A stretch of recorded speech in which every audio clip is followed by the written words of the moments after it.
Welcome to our actual play of DL6 Bounty Gone Wrong, DireLands Adventure one-shot. This is a prelude to our Traitor Amongst Us campaign we're running right now. My name is Adam. I'm your storyteller. DireLands is a dark fantasy system-agnostic campaign setting that I created. DL6 Basic is the stripped-down game system I designed specifically for DireLands. It features a basic roll high on 3d6 mechanic with an innovative trauma system where the trauma or damage you receive actually lowers your chances of success throughout the game. All right, we are joined by two of our players today, and that is not the right... What is happening? We are joined by two of our players today. That is right. The names are not. I will fix that in a second. Welcome to Bounty Gone Wrong. Piotr and Aelene are tasked to meet up with the Bretons in their home in the Gallian Palisades of the 4th District. Apparently, there is a missing person who the local authorities do not have the time or inclination to investigate, as there are no signs of a crime. The heroes stroll through the 4th District in the late afternoon. The city is bustling. Merchants selling food and accessories on every other block. I just totally lost my place. The sound of commerce and the occasional child's laughter or parents' voices berating them to stay out of their hair drifts on the wind. The scent of the docks pervades nearly every corner of this district, sweat mixed with the sea. But something else is on its back, something evoking decay, or the turning of the season, perhaps. You arrive at the home, and the candles are glowing in the windows even before night has fallen. You see two shapes silhouetted against the window. It must be Fran and Avis waiting for your call. So the setup is you were tasked with going to talk with Fran and Avis Breton. They supposedly have a missing persons, and you're supposed to find them. And that's kind of it. And you're now outside their house. Okay.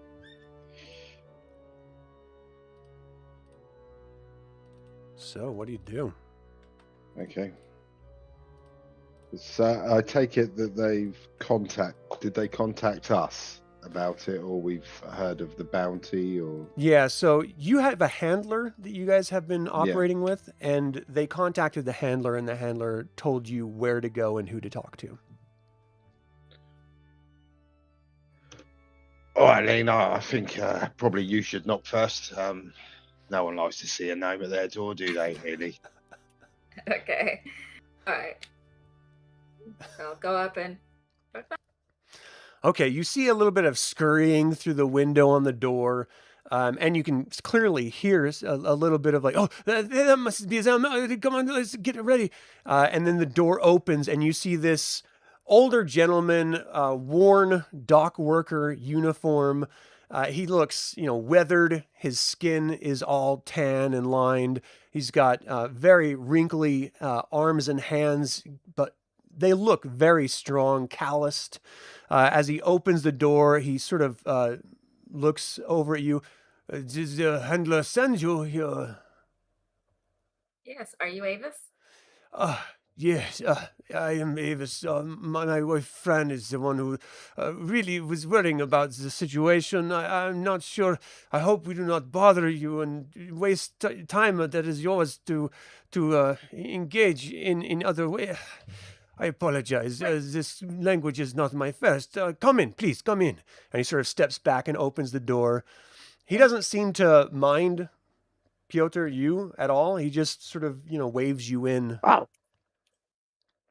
Hello. We're happy to help. Please. Well, we're happy to help for a price. The front, yes, we were told about the fee. Please, into the front area. He sort of looks out. Did they only send the two of you? 2 is all you need, son. 2 is all you need. Okay, this is good. We got you. This is good then. Please, come in. And you see this a little bit older woman who is actually young, but she looks much older just from the hard life that they've been living. She has a little silver platter. It looks like it was attempted to be polished. Didn't really work out too well. On it are some really pedestrian hors d'oeuvres. And she just sort of offers them, basically like pigs in a blanket. She just offers you, would you like as a little hors d'oeuvre before we begin? You can't say no to an hors d'oeuvre before you start talking business, love.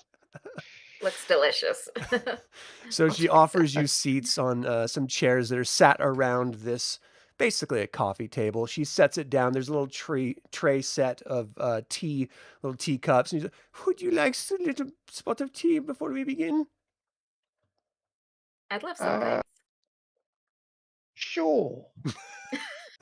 Tea. She pours you a little. You can tell that this guy is not, her husband's not really enjoying this pop in circumstance that she's going through. And it clearly seems out of place, like she's not used to this at all. She sort of shakes a little bit as she pours it in, and it clatters a little bit as she hands you the tea. She's like, oh, I forgot. We have sugar cubes if you'd like the sugar with your tea. Oh, no, I'm sweet enough, love. We have half and half. We got delivery from the milkman if you'd like a little milk with your tea as well. Oh, do you have milk in tea? Yes, we do. Oh, okay. I'll try some milk. Okay. She does just a I'll try little it too. bit, mix it up a little bit. It's a little weird. It's, it's kind of a home mixture of tea, probably from her own little herb garden in a little spot of the yard that she has. Nothing fancy, but it does the job. It's flavored water. So she sets Nice. everything down and she makes her and her husband a drink as well. He doesn't bother with it. He probably has never drank tea a day in his life. She sits down and sips it a little bit, just sort of like looking around you guys, like at the walls and stuff, not really sure how to start this. And so he just sort of, well, we believe we should probably start the discussion. You see, our son, Holstein, he's gone missing. It's been weeks. The boy could not wrap his head around the trade school. He did not want to take after me and work the docks. I do not know what he is doing with his life, but quite frankly, and he puts his hand on her back and Fran's back and sort of rubs it a little bit because she's clearly just staring into her tea, upset. We fear the worst that might have come from him. We believe he has joined a cult. This is the top and bottom of it. We think the Freebirds, the worshippers of this eagle god named Phrasis, or Phrasis, or how do you say this, mother? She's Phasis, I believe it's called Phasis. Yes, it's Phrasis. Anyways, he started hanging around with them. They're clearly not good for the boy. It does not do anything. He does not learn trade. He does not work with hands. He does not earn money. He just runs around the city and get into all sorts of trouble. We've had constables coming to us from time to time. You can see it's worrying to us, but we would trade having that trouble just to have him in our home again. You have not heard from him. We filed missing person report, and no one seems to respond. It's as if no one cares about our boy or us. We are citizens. We pay the taxes. We should have equal protection, I think. They told us. You don't live on the hill, do you? You don't live up in the main town. That's why we're here. We're very thankful for it. Holstein he's a good boy. He just needs direction. I need to be more stern with him. Maybe less stern with him. Well, he needs something. He needs discipline in his life. If you We all need a trade. You're not doing wrong there, son. You're not doing wrong. You see, mother, we need to apply the discipline to him. In any case... What's that? Well, I mean, discipline is good, but, got to have a bit of fun, haven't you? So, have you got a picture of him? Picture? No. Like a family drawing, or... Oh, no, we've never taken in for such frivolities. is not really our culture. We do. I can tell you what he looks like. He is, just above 5.5 feet tall. He is a little thin, olive skin. He's got auburn reddish hair, freckles across the bridge of his nose. He is named Holstein. What else would you like to know about his build, his appearance? Tell him about Where his does he- markings. Oh, yes, he has some scars. Apparently, all the freebirds have these scars. It looks like an arrow carved into the forearm. I guess this is part of the cult or something. We worry he is ruining his body by cutting himself, but before he disappeared, he says this is what they all do. I just cannot. It's too grotesque. Well, these kids these days. I've got 2 little girls myself. It's a nightmare. They're still playing with dolls, so we're all right. Okay, it's good. Well, so your only real lead is this cult. What about the trade school? Was he going? Was he always absent? He's not been there for weeks. He says he did not know what he wanted to do with his life. He thinks locking himself at such young age to a profession is waste of time, and I do not understand. This Bress's culture twisting his mind is what I think it is. He's constantly checking with his wife to make sure, she's okay with what he's saying, and she hasn't really spoken up or anything about it, so it seems to be okay. He's like, perhaps the mother usually gets the necklace. It's like, oh, yes. She puts down the little tea cup that she was sipping from, and she walks out of the room. And as he and you are out there together, he's like, we heard as we were looking for past days ourselves, when the authorities says they could not help us. Apparently he was seen near the Golden Mortar. He is in Alchemist Quarter. No idea why he would be going to Alchemist. And there's a rumor he's been seen around docks at night, but I cannot imagine why a boy would be hanging around docks at night. Only trouble could be found, I think.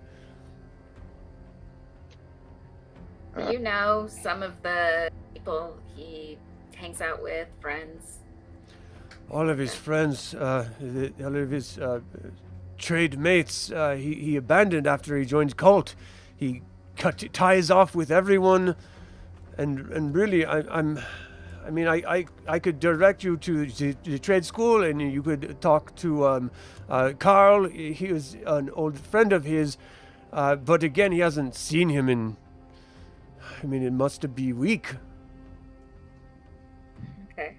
And the docks. You got friends down the docks? Is that how you know that he's been seen there, or? No, you hear rumors in docks. People know of my son missing. They tell me through grapevine that they've heard of him being there, but none of my co-workers, they don't go to that side of the docks. This is pirate territory. The smuggler's side. Yes. Wow. Luckily enough, I know some few people down there. Do you think you could help?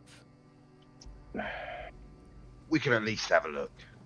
Oh, We'll do our best. we heard the traditional fee is 50 gold pieces, but we cannot afford this. We have 35, and Mother is getting her necklace. You could sell it for 10, and that's as really close as we can get. Would you still consider helping us? Well, maybe if you keep the necklace and you throw in some of that tea, because my Margaret at home, she likes the hoi polloi stuff as well. So throw in some tea and the old missus will love it. we can do this. Mother, Fran, and she's like, yes, he's coming, and she's like sort of shuffles down. He's like, put necklace back. He wants some of your tea leaves. She's like, oh, wonderful, and she turns around and waddles back into her back room and stuff. Clearly, she was holding a necklace. So she ends up coming back after a little bit of awkward silence as he's sort of like sitting here. So how long you've been doing this? I'm a gnome. I've been doing it for a long time. Don't get much work for my stature in this town. Oh, right. And he looks over at you, Aelene. And you, how long you work with this job? Long enough. Long enough. Do you look for, what's the word? Helpers? Apprentice. That's it. You look for apprentice? Perhaps Holstein can apprentice to the both of you if he does not want to follow in my trade. Trust me, mate. He doesn't want to do my trade. But maybe yours. You're a hunter. She's a hunter. But I don't know. It's dangerous work, her work. We'll take it a day at a time. Yes, of course. She comes with a little wrapped parcel, basically the size of half of like a brick. She just sort of puts it down, and he puts down a little bag of coin. Please don't rob us. We trust you. We're just worried. We're worried about Holstein. Well, how about we take a quick look at these two places you've given us, and we'll, if we get time, we'll come and tell you how we've got on. This would be good. Yes. Thank you very much. And he sort of like puts his arm around his wife, who is very sort of excited, looking, and she sort of looks at him and looks at you, and she's sort of like gripping his shirt a little bit as he's holding her in. We look forward to hearing from you then. Would you like more tea or more hors d'oeuvre? Piotr will just take a couple of the pigs in blankets, stuff one in his mouth, have a pocket pig in blanket for later in his day. Okay. And he will, not pointedly, but he won't pick up the gold, and he'll say, we'll be back to tell you how we get on. Thank you. Bless you. Thank you very much. So they show you the way out. Now you're standing outside the house. Why did I do that? I normally always take the gold. It's the You're a kids. It's the kids. It's the kids. They roll out the children, and they say they're going to sell their family jewels, and I get all conscience-y. It's horrible. Right, where do you want to go first? Where are you thinking? Should we check out the golden mortar? Gilded mortar. It's the gilded mortar. That's it. Okay. Should we check out there first and then go to the docks? Because we don't really, if we've got to end the night smelling of docks, then at least we can have a bath afterwards. Yeah. Well, they say that he was seen at the docks at night, so we should wait till night, probably. So, yeah, that sounds good. Okay. Cool. So yeah, we'll head towards the gilded mortar. All right. So it's actually in a different district. It's going to be in the 3rd district, so you're going to have to travel a little bit up one more circle. As you get there, this is an alchemist quarter. So the entire area it's like going into like a bazaar. You're getting strange scents that are sort of emanating outside of shop doors. There's a bunch of different alchemists and medicinal storefronts that are offering, promises of whether it's healing ills that you may be suffering from, or finding potions for loved ones to fall in love with you, or to get rid of loved ones, make them forget that you even existed. I mean, all sorts of ailments are being offered, and you can tell they're like painting on windows the different ailments that their storefronts will offer. Aside from all of that traditional within this quarter, you actually see the Gilded Mortar is off by itself, sort of shrouded in perpetual shadow just by the buildings surrounding it. And it doesn't seem to be getting a lot of foot traffic at all. But as you go up, it does have a very finely wrought sign that's sort of hanging in front of the door. The door and the storefront itself doesn't have windows, but the door itself looks, like it's open, and you could probably try your way if you wanted to open it and go in. Yeah, I'll head in. So as you open the door, it hits a Oh, bell the- that's hanging right above the top of the back of the door, sort of chiming, alerting that someone has opened the door to the operator. And you walk in, and the pungent odor hits you guys instantly. Go ahead and give me a. Let's do a. Let's see. It's a mental check, I guess. Okay.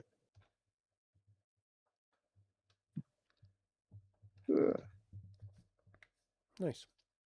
So you both walk in, and you just sort of take a stop and let the smell sort of wash over you before you just do a deep inhale. You're not really affected mentally by it, but you could see how someone walking in here might get lightheaded quickly. And, you could even imagine those with, weaker constitutions passing out just from the scent. And it's not just one odor. It is a amalgamation. It is like a cornucopia of odors all hitting you at once. And as you gaze across this very dimly lit, only a handful of candles on the counter that's sort of at the center back of this room, the entire walls are lined with shelving and all sorts of jars filled with pieces of animals, examples of like fetus in jars, bats sort of tacked open. On boards, you see like rats dissected and spread apart, books lining some of the shelves. I mean, all sorts of stuff. Scrolls rolled up. It looked like some of them are flaking. It just doesn't look really like in good order. Like this is probably the less expensive stuff is out here, the more pedestrian objects that you might want if you were entering an alchemist shop. But as you walk in, the curtain sort of flips over, and you see this older gentleman, glasses, balding hair. I actually have a picture here. Let me show you guys. If I can find the picture. Come on. Here we are. Did that show to you guys at all? It worked for you? Okay. So you see this guy. It's kind of small, but you can hit, there's a little, if you hover over it, you can actually click it and it'll zoom it in. I can enlarge it to the big screen. So as you walk in, he sort of comes in around the corner, and there's a little mini cauldron on the main sort of entry desk that's sort of bubbling something. There's just a little bit of a fire underneath it. He's got like 2 spectacles. It looks like some weird contraption of like glasses. As he sort of shuffles in, he clearly heard the bell. At least you would think he clearly heard the bell, but he doesn't even acknowledge you at all as he walks up and he starts moving his hands over atop the cauldron, sort of breaking up the smoke that's coming up at it. He's like, "You've come seeking bat wings." no. Oh, wait. Come? It's my fault. I did not interpret the smoke correctly. He sort of wafts it. You come seeking snails. You were closer with the first one, son. We come seeking birds. Oh, birds. I don't really have any birds. I have beaks. I have claws. We come seeking birds of the free variety, if you know what I'm talking about. Do you party? Is this what you're getting at? What? What are you talking about? Talking about a young lad that's been seen in this area.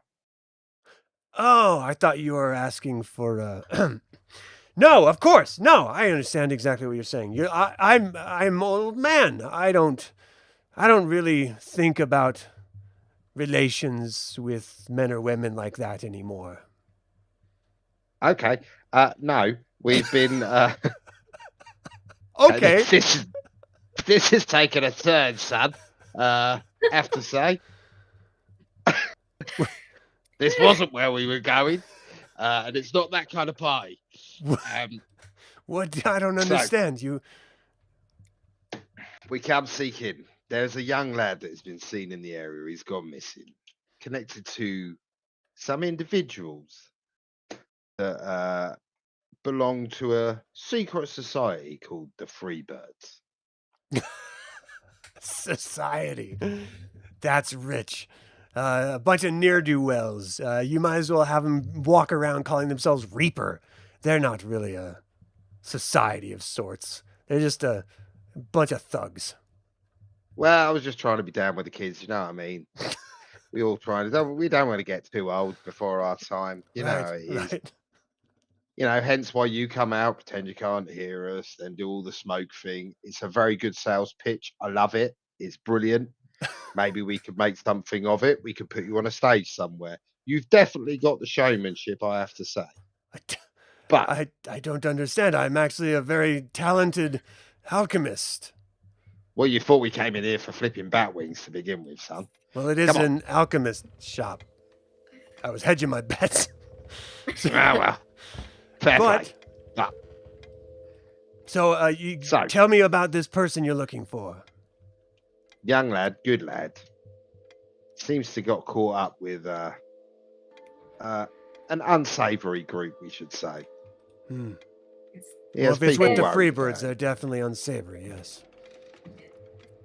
They've been seen in the area. He's thin, about 5.5 feet tall, auburn red hair, freckles across his nose. Any of that sound familiar? Sort of scratches the back of his hair and puts his hand on the table, palm up. I'm not really sure. What about, There's a lot of people like that, you know? have you seen somebody with a scar, an arrow carved into his forearm? Sort of turns his hand over and taps it on the counter and then puts it back, palm up. Yeah, I'm not.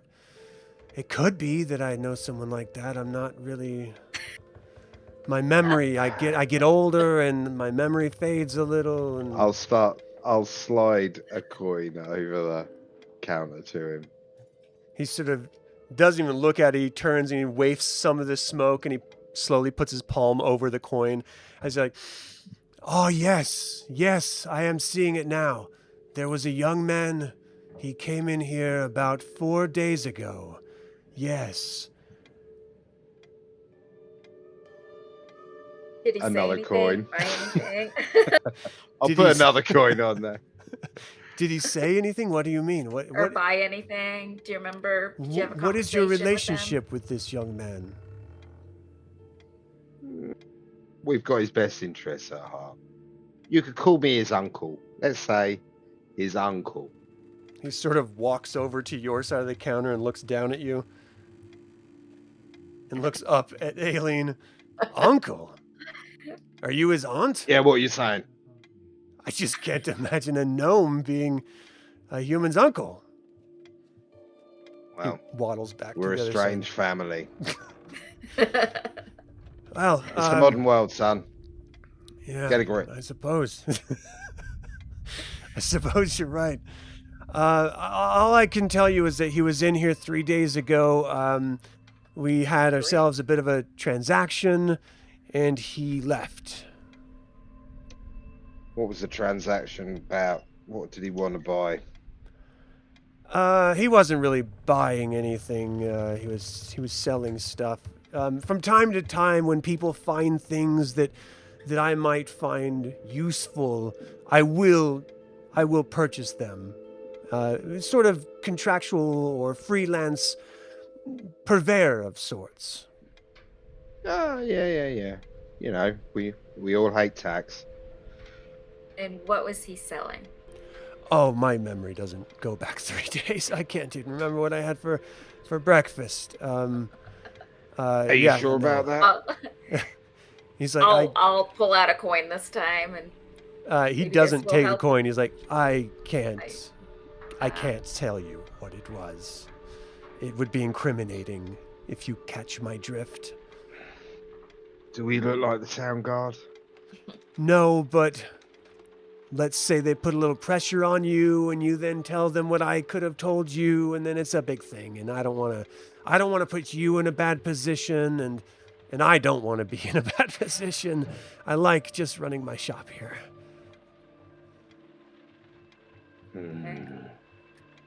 Fair enough. Is there anything you could think of that you could tell us that would help us find him? We're worried about him. Well, the Freebirds, I think, oh, see, it's going again. I think I might know where they might have their hideout. Get the coin. But again, you get older and your memory starts to fade. Slide one more. He's like, over. Yeah.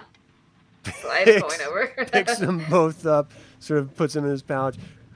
Yes, so there's actually, I'm not sure if you're familiar, outside of town, about 3 miles or so in the hills in the south of the city boundaries, there's a region called Freen Glade. Anyway, it's basically the foothills of just south of the city. Probably take you most of a day to get there. There's an old abandoned church somewhere in the wilderness there, and rumor has it that, and you didn't hear it from me, because I don't know anything about it, but rumors are that in that old church is the Freebirds, sort of base of operations. All right. You've been very helpful. Is there anything else you might like to know? Or, I can supply you. I've just gotten some new lizard tails. I've got some nails. I'm not sure if you're a human nail collector or if you need any for your own alchemical needs, but these nails are said to be blessed and actually cure gout.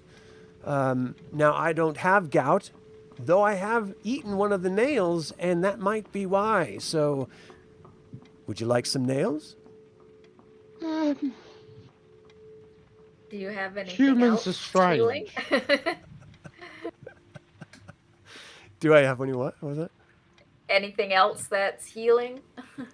Oh, yes, of course. He sort of bends down, and you hear like the sliding of wooden doors, and he comes out with a big jar and sets it, and it looks like a big sloppy fleshy ball, like wrapped up in like this formaldehyde. He's like, this can actually heal any wounds. It regenerates. So people don't I don't really know this, they don't like to admit that this is real, but human beings, not just humans, even gnomes, our bodies are made of tiny little organisms called cells. And in these cells are strings that end up just decaying over time. But you can actually regenerate those strings with this. Okay, he's gone too far. I'm sorry. Which is it? Everyone knows that little girls are made from hopes and dreams, and little boys are made of. I don't want to suggest what Puppy little boys dog are made tails. of, but it's not pleasant. Man Hopes is a and liar and a dreams. charlatan. And humans are strange. You gnomes are very, very strange. Sorry. And he sort of shifts and turns so there's like a label going across facing you this time, and it says afterbirth. It's like, no, you just cook some of this up. I can cut you off a haunch, and it actually heals you. It's regenerative. I got it in just a week ago. It's not very old. And how much would this be? Oh, I could give you a good size haunch for 15 silver.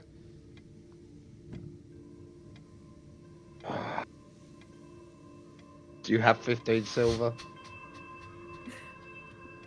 I don't know. Do if I've got 15 silver. Do I carry 15 silver? It's up to you. I don't know. I'll tell you what. You're a good salesman. I'll give you 15 silver. How about make it 10? Make it 10, you got a I'll make sale. it a little bit smaller and we can go for 10. He brings out some parchment paper and he sticks his hand in there and pulls it up and it's dripping, just oozing, it's glistening. It's afterbirth. And so he like cuts off a haunch and he slaps it down like a fish and he wraps it up with string, ties it across and slides it across and sort of puts his hand out for the 10 silver. Excellent. Now, Really don't eat pleased. it all in one sitting, all right? It takes time to work. It's best if you mix it with some eggs, maybe some peppers. It's actually pretty good. You're basically suggesting I turn it into an omelette. I mean, you could eat anything in an omelet. I once had a human eyeball in an omelet. It wasn't Humans are bad. weird. I mean, to be fair, it was a dare, but I still ate it. I mean, I puked my afterward, gosh. but I think it was from the gross out factor more than the actual eye. Yeah, I'm with I you can on the see gross that. out factor. I can understand why. Thanks. Do you have any aches or pains? I could get cures and remedies for you. Well, apparently I've got this thing now.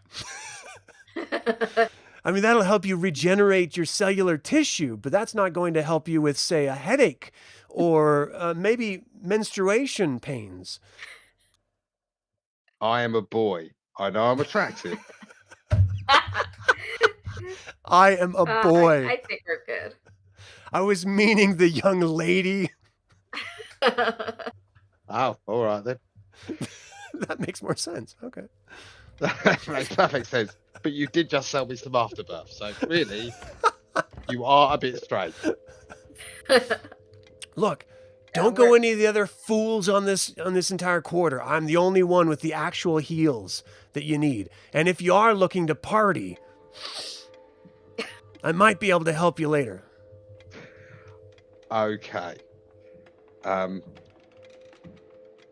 Right. I think I'll leave Thank it. you for your help. Very welcome. Let's go, please. Hey, have a good day. I just imagine you've been slowly walking back to the door the Yeah. whole time. He's been back away from the crazy man. I mean, I was I Alright. was going to suggest you would do children's parties. He had a real salesman pitch, but Jesus, at the end of there, that went in a direction that I really wasn't expecting. Okay. So, All right. So we've got a lead on their hideout, but do you think that whatever they're selling to this chap, they're getting from the docks? If they've been seen around the docks at night, good idea. I'm just wondering that maybe they're getting contraband from the smugglers' side of the docks. What time of day is shipping it it. right now? Sorry. You're getting close to the evening. Okay. Stakeout. Sounds like a good idea. Should we get some stakeout supplies? Well, all we need is some Big eggs and some drink. peppers, as far as I know.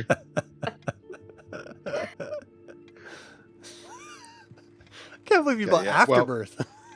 Well, you know, I have a whole reason in my backstory for this, but you know, I won't let the cat out of the bag too soon. All right. But yes, no, he's put that away somewhere. Okay. Yeah, now that you're out of the Um, shop, you can smell the Afterbirth, and it is not pleasant. Okay. Like through the bag. Maybe we need to Right. put it in something more contained.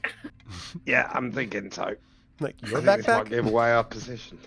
Well, I'm wondering if I've probably got a leather pouch somewhere that might, like an oiled leather pouch.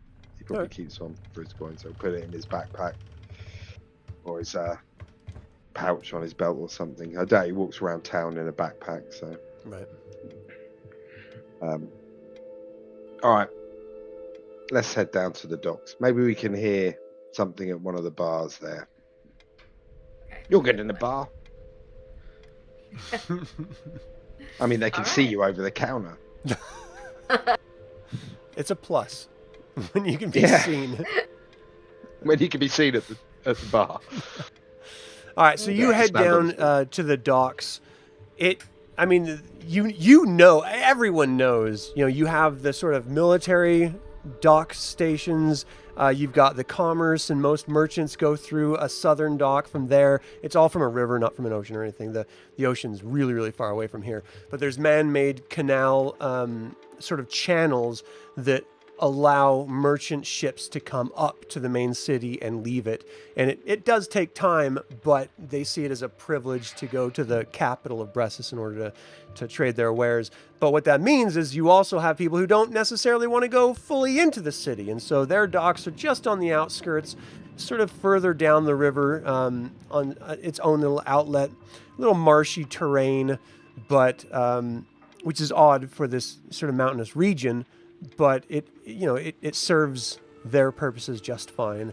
As you're heading over to that district, the sun has set at this point over the mountains, actually to the west.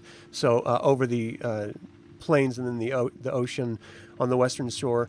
And then you're just sort of heading toward that dock area. There's a bunch of like slum, really terrible bars if you're just looking for somewhere to sit and wait.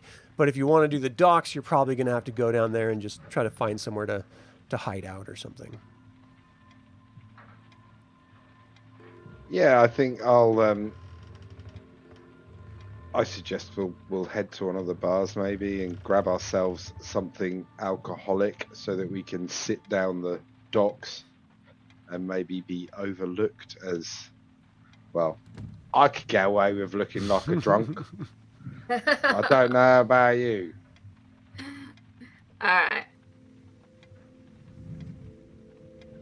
Get a drink and head to the Yeah. docks. Yeah. Okay. So you guys go into the bar. Even the quality of this booze is not promising. Everything seems to be watered down, and they'll fill up your flask for you for 5 copper. But they're not going to let you walk out with their mugs or anything like that. Yeah. Fair So enough.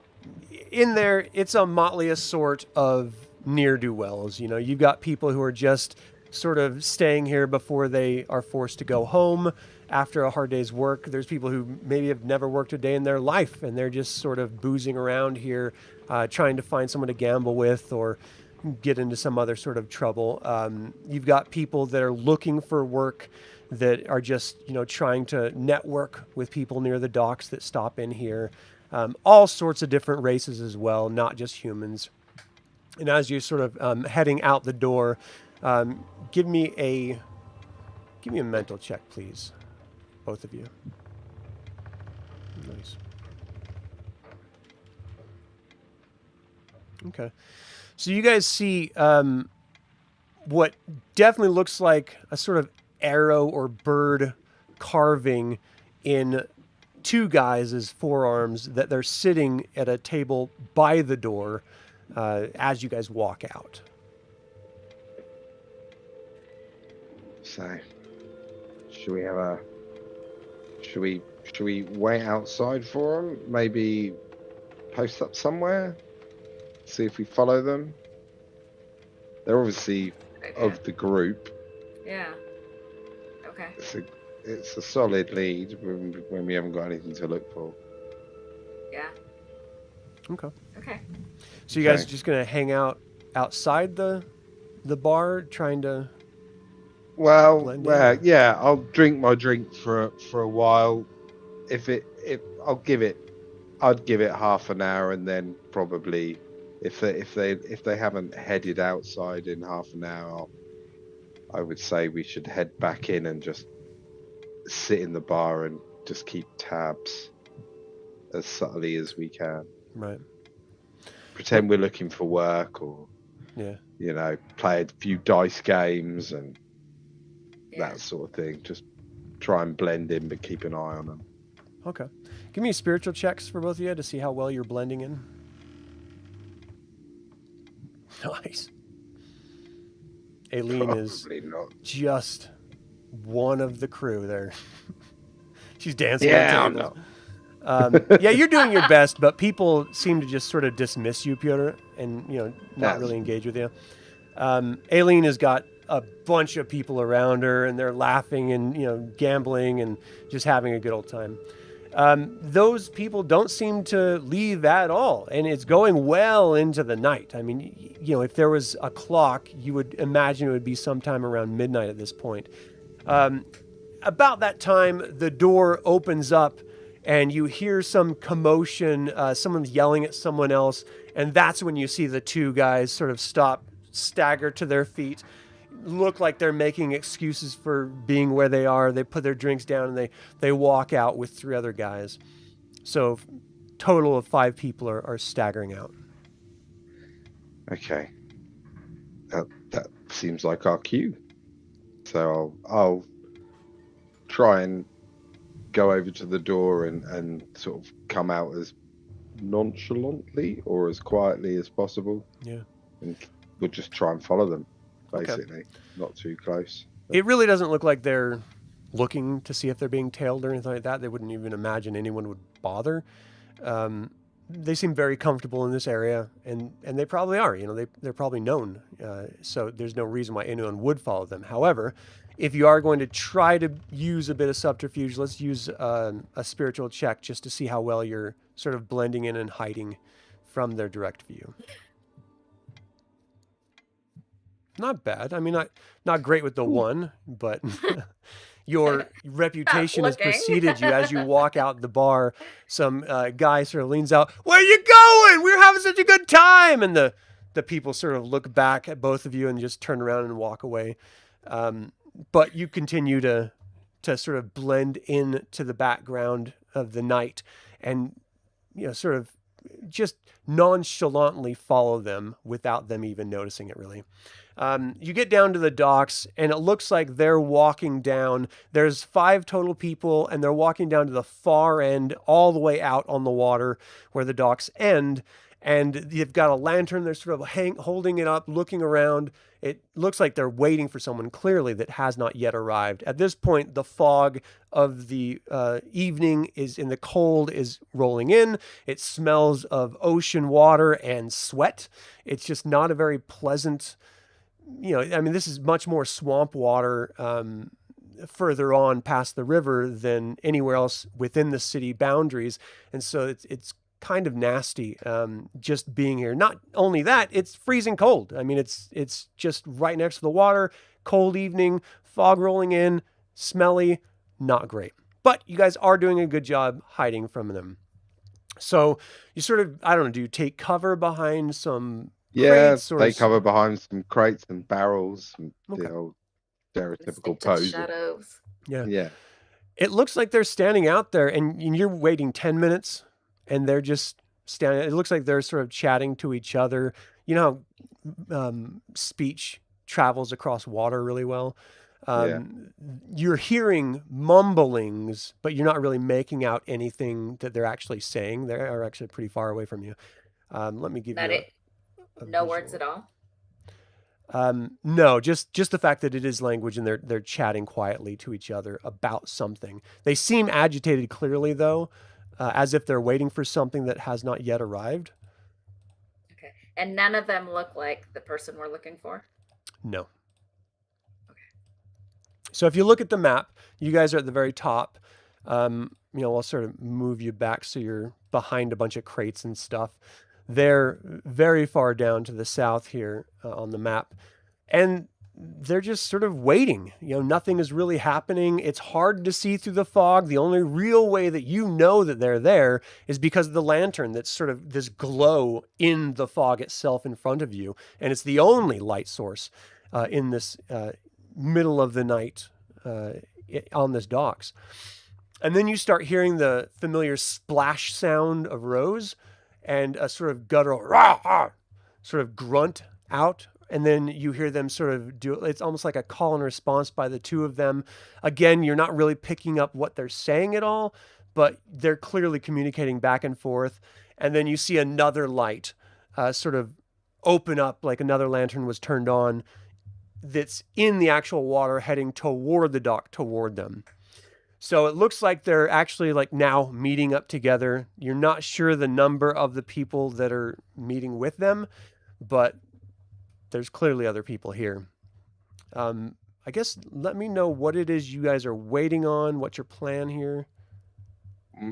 Well, my plan was probably going to try and get a bit closer. Maybe up to sort of... Freights. Yeah, up to... By the angled boat. Yeah, where that angled boat is, there's sort of like a little wooden beam that goes across, and there looks like there's trees to try and get to sort of that bit where it's all overgrown. Yeah, around that sort of area. I was thinking a little further back. Yeah. That could work if we can get there without being seen. Let's find out. Let's do a spirit check.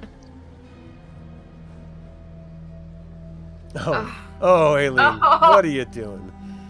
Oh, Piotr, what are you doing? So as you guys are moving out, it is dark and it's foggy. So you sort of stumble over one of the looser floorboards on this dock, and it sort of clatters a little bit. You see the light move, and they're clearly moving around like you hear talking. And now you're starting to realize, give me a mental check, both of you.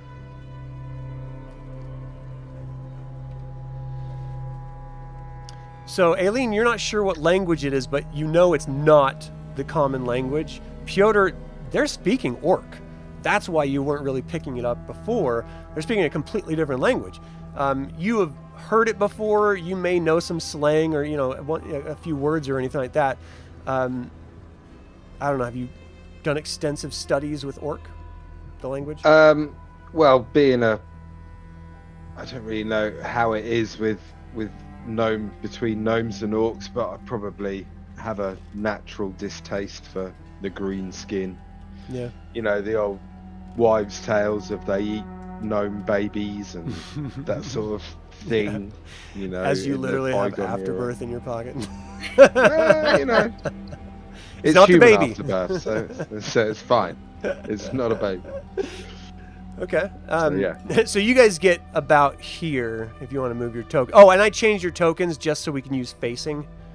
But you should be able to control them and move them around. Tokens are right up there. I'm going to change your hair color from that turquoise. Aelene, back here is where you would have made the sound initially. So they're clearly, like, you hear guttural speak. You can identify it as Orc, but you don't understand what they're saying. And then, the light seems to start to be moving toward you. Not quickly, because again, it is foggy. It's the middle of the night on this dock, and they want to maintain and stay on the dock. But you want to give me another... are you going to still try to sneak? Yeah, I'm going to still try and sneak to these. All right, go ahead and give me a spirit check again. Okay.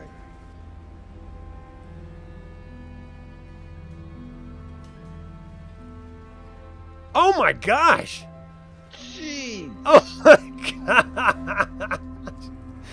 This guy sees we have the right oracle right through the fog, and just like, you there! What are you doing over there? He clearly can't see you as a person, but he knows you're there. Like there's a form where you are. I'm just gonna act like I'm drunk and disoriented and. Okay. I'll look at Aelene and go, I've got this one, and I'll dagger towards him.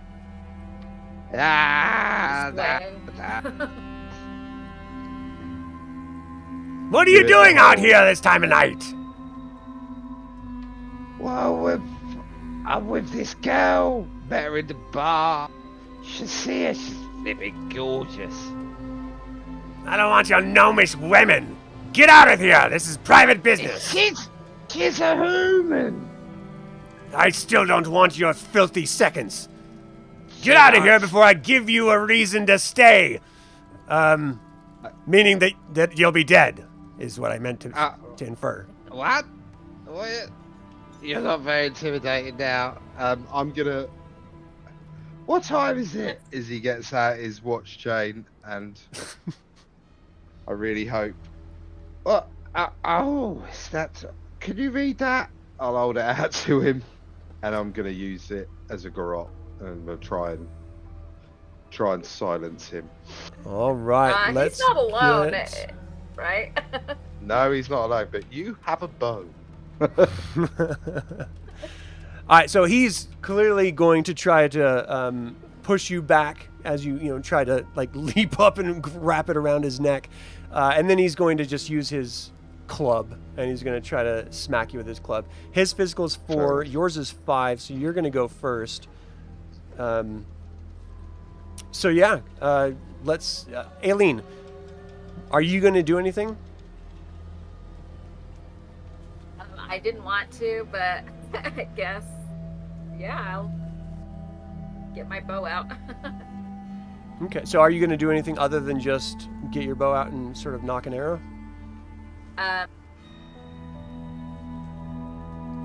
Yeah, I'll use it if I have to. So I just need to know who you're going to use it against if you're going to use it this round. Oh, the person that he's... Well, I'm not quite sure how everyone is set up right now. So I've got this one. So just cover down the. My thought was when I left was like cover down the dock. I'll have this one because firing into combat's a dicey business. Yeah. Okay, so you're just going to pull out your bow and just, if someone else comes running up, then you'll try to use your bow or something. Yeah. Okay. Yeah, just have his back. All right, well, Piotr, you're first, so go ahead and give me an attack roll. He's going to use his defense. He doesn't have any armor or anything, so it's just his physical. So he got a 14 to defend against you. And I was a 15. 15. So even with a 1 in physical, you're clearly underwhelmed by him. He tries to sort of push you away as he grabs his club. You grab his arm with the club, use it to hoist yourself up and wrap it around the back of his throat. He sort of screams out. And so that's going to be 1 trauma. now. He's going to do his best to smack you with the club across his back. So I'm going to have him get a -2 on his attack. So go ahead and give me your physical defense. So he's got a 12. Is that? And you got a 21. So you're just like hunkering down behind his head as he brings the club out, and it smacks himself for another 1 as he was trying to hit you. And you see him drop down to his knees and, clearly swooning a little bit from just the pain of you choking him out and him knocking his head. Let me see if they hear anything really quick. 2. Yeah, one of them, there's 4 left over there. So one of them sort of stops. You guys hear that? It sounds like, I don't know, maybe he's puking or something. There's something like, are you okay? What's going on? He's just, he's like, I think something might be going on, but they're not active right now. So this next round, what are your plan, Piotr? Just keep squeezing? Yeah, just keep squeezing tight. Let's. So you're gonna murder this guy? Well, I'm gonna put him to sleep. Start moving backwards. Sleepy time. You're okay. Okay, so you're going to continue applying pressure. He's going to drop his club and try to break out, so it's just going to be his physical against your physical. At that point, Aelene, are you going to do anything?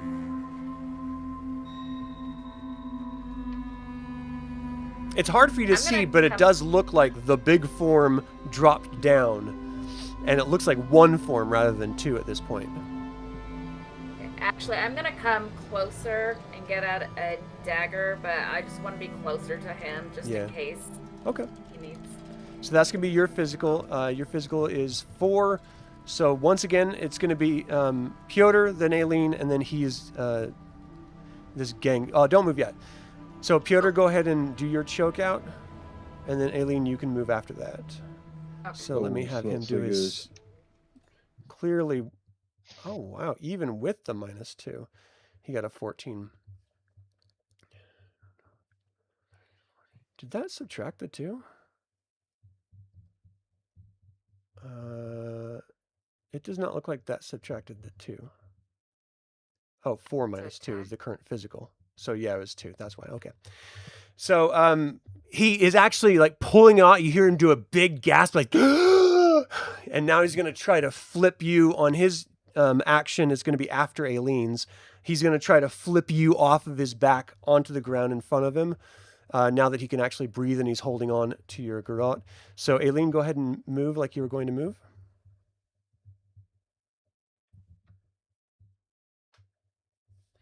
You sort of pull out your dagger, you go over there, and you can see now, clearly, it's a little foggy around you, but clearly on the floor, it looks like Piotr is choking this dude out, and the guy is doing his best on his knees to try to breathe, and it looks like he's got his hands between the wire and his throat at this point.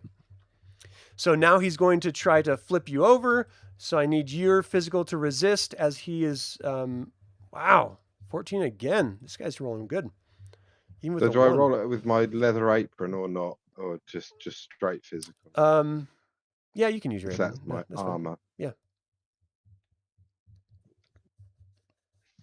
So he's doing his best, and you're just sort of using your legs to hold either on, around his waist or his shoulder, or however you want to do it.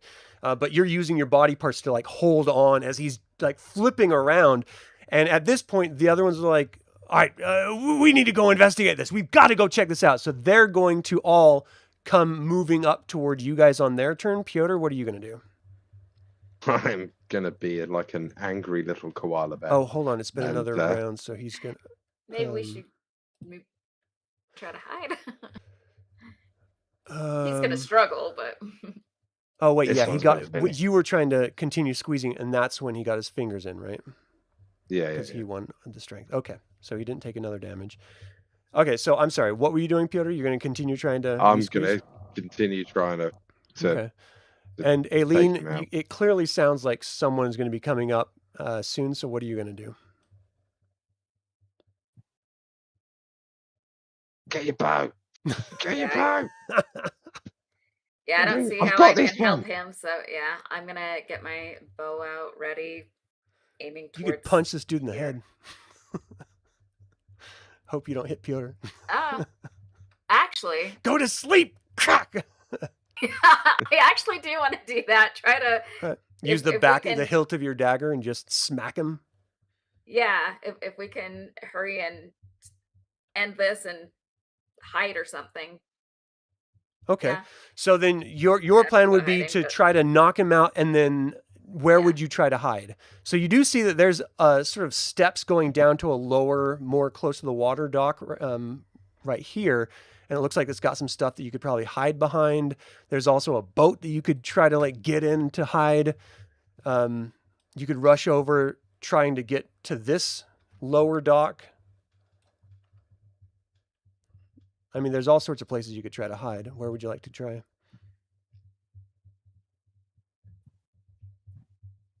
I don't know how fast and smoothly I'd be able to get into the boat.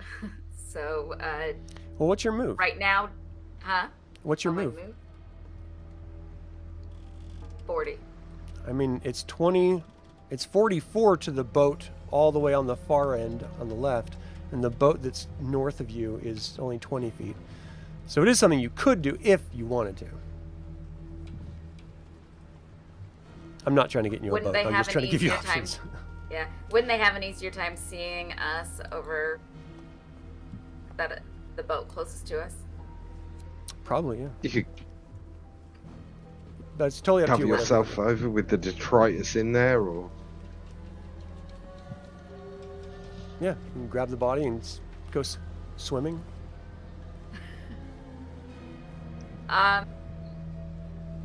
Yeah, but the closest boat is probably best as far as time and speed. If it looks like we can hide ourselves. Okay. I mean, there's like, So- it looks like there's some junk in there that you could try to just throw on top of you after you've smacked him. But, I mean, that would be your turn. So you would try to smack him, and then you're going to run over to the boat and try your best to hide. What are you going to be doing, Piotr? I'm gonna try and choke this guy out, and then move. I've got 25. I'll probably go down the steps to the lower dock, which is only just a short hop, skip, and a jump away for me. Mm-hmm. Is probably what I'd try and do. Okay. Down to that lower dock near the boat in the water, and just try and hide there behind some of the crates or Right. mixed detritus. Okay. Okay. So they're going to clearly just move up, but Piotr, you're first, so go ahead and give me your strangling. Oof. Yeah, you've got him. He's fighting, Yeah. but you're squeezing. He is clearly nearing his limits. So go ahead, Aelene, or go ahead and move to where you're going to move, if you're going to do that after you choked him out more. Yeah, I think I'd probably just dip down there. And give me a spirit check to see how well you're hiding. Nice. All right, Aelene, 13. use your dagger as a sap and knock this dude out. You can see he's on his knees, gasping for breath. Oh my gosh. You got a 1 and 2 2s. Very bad roll. So you go to smack him. He just staggers his head. You know, he's sort of rocking back and forth, trying to gasp just as Piotr let him go. And you end up missing him. It's your turn to move now. So move to where you're going to move. And if you're going to try to hide, give me a stealth check.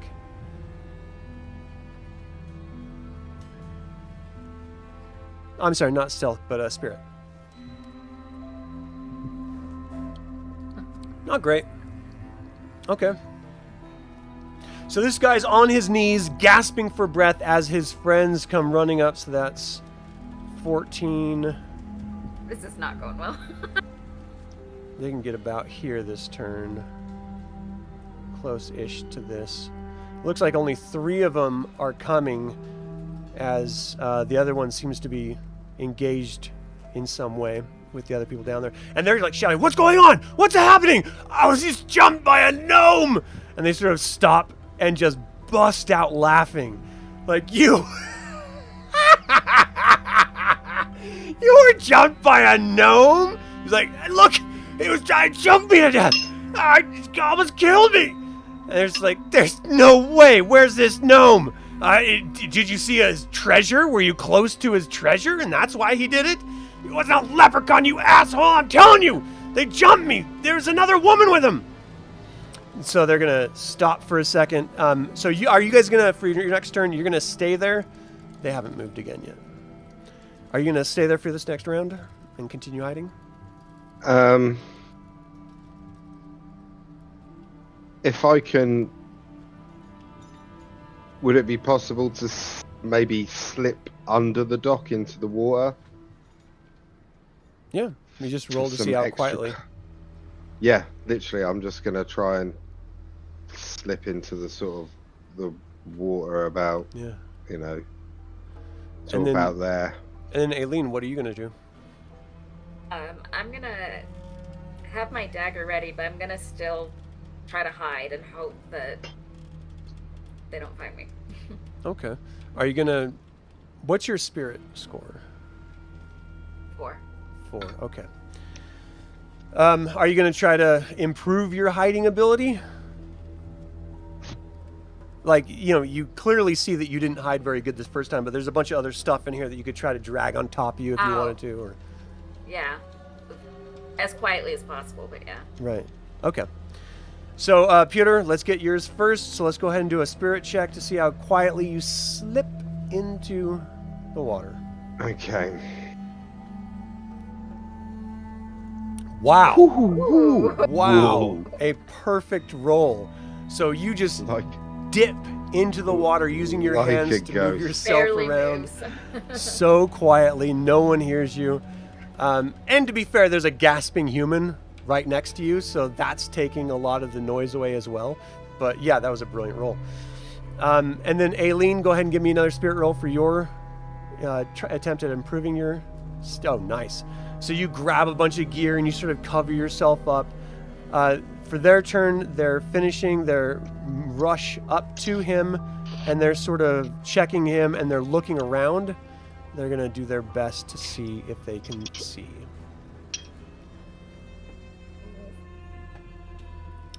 So one of them got a 20. So he's sort of looking around, and he's like starts stepping down to this area. Do you guys think the gnomes could they be in the boats? They're like, look, he already left. Let's just get Franz here and get out of here. We've got a delivery to take care of. We can't just be sitting out here for some mysterious gnome attacker. And clearly he ran away, so he doesn't want to face all of us. He knows his place. Dude's like, he jumped me. I want blood. I need to find this son of a bitch. Like, look, we've got to deliver or else we're going to get our asses handed to us. You understand that? Now, if we see the gnome again, we'll kill him. But for now, we've got to go. And they sort of all just, all right, let's go. So their plan for this next round is to leave. Are you guys going to do anything to alert yourself or attack them? I'm not. I would suggest maybe we follow them at safe distance. Yeah, Are the other guys still... Yeah. So as they move back down here, you can hear conversation, like words coming across the water from in English saying, what was the problem? Oh, he was jumped by a gnome. We just need to be careful on the way back. He's like, all right, we'll make sure we're double checking. And then in Orc, there's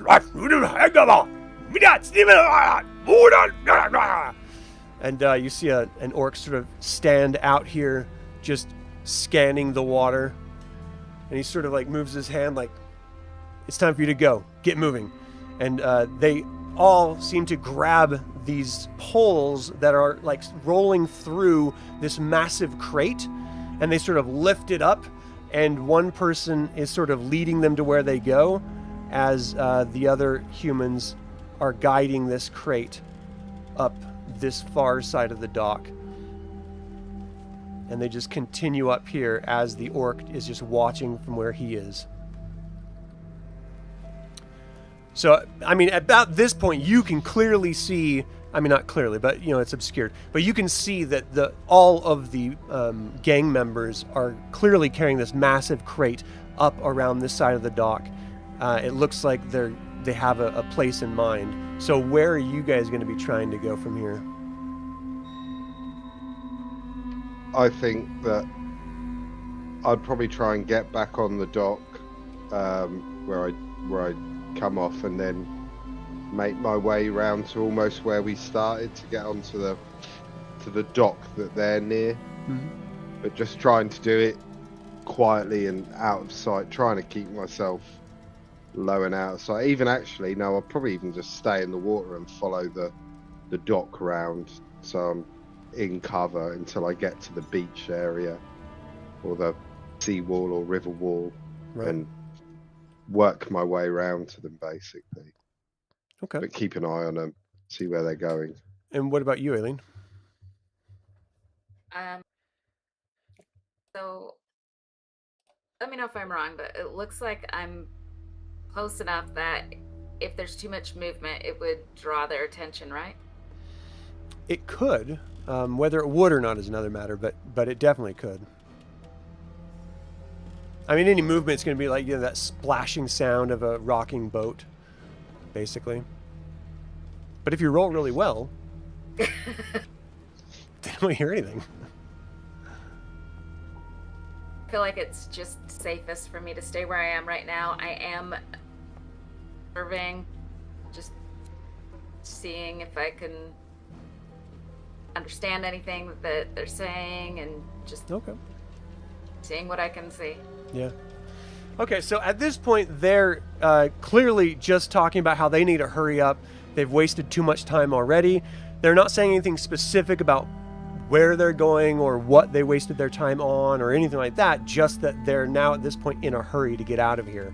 And so you see them get to the land part, so you guys can feel free to, you don't have to move on the map at this point, but you can move out of your boat, or wade across the water or climb out of the water, however you'd like.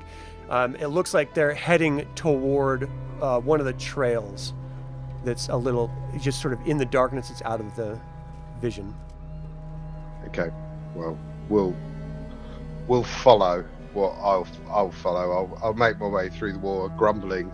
Aelene, every time I seem to come out with her, I'm always end up getting wet. Flipping ridiculous. Every time you're always in a boat or find something to hide behind. Why? Oh, what? It's always water. Then I have to go home, have a bath. Margaret says I stink. This is ridiculous. Okay. So if you guys are going to try to quietly get out of the area, go ahead and give me a spirit check. Okay. Nice. Where am I? There I am. Nice. Okay. So yeah, it doesn't seem like even the orcs notice you. And quite frankly, he hangs around probably for like 10, 15 minutes after you have, seen the, not 10, 15 minutes, about 5 minutes until after you saw the gang members walk away with that massive crate. And then you see him sort of dip down into his own boat, and you can hear the splashing of Rose, and the light goes out, but you just hear the splashing of Rose getting quieter and quieter as it's clearly moving further and further away. So you guys can climb out and go to wherever you'd like. Do you want to try to catch up to see where these gang members are going, or do you feel confident that you know what's going on? No, I want to track them. I want to see where they're heading. Okay. That's what I think. We'll see where they're going. See what they're involved in. Right. Aelene, do you want to give me a spiritual check to see if you can do some of your hunting tracking? Nice. So you get over to it, and you can see the footprints are deep in the ground. I mean, whatever they're carrying is clearly heavy, and it's pressing them down.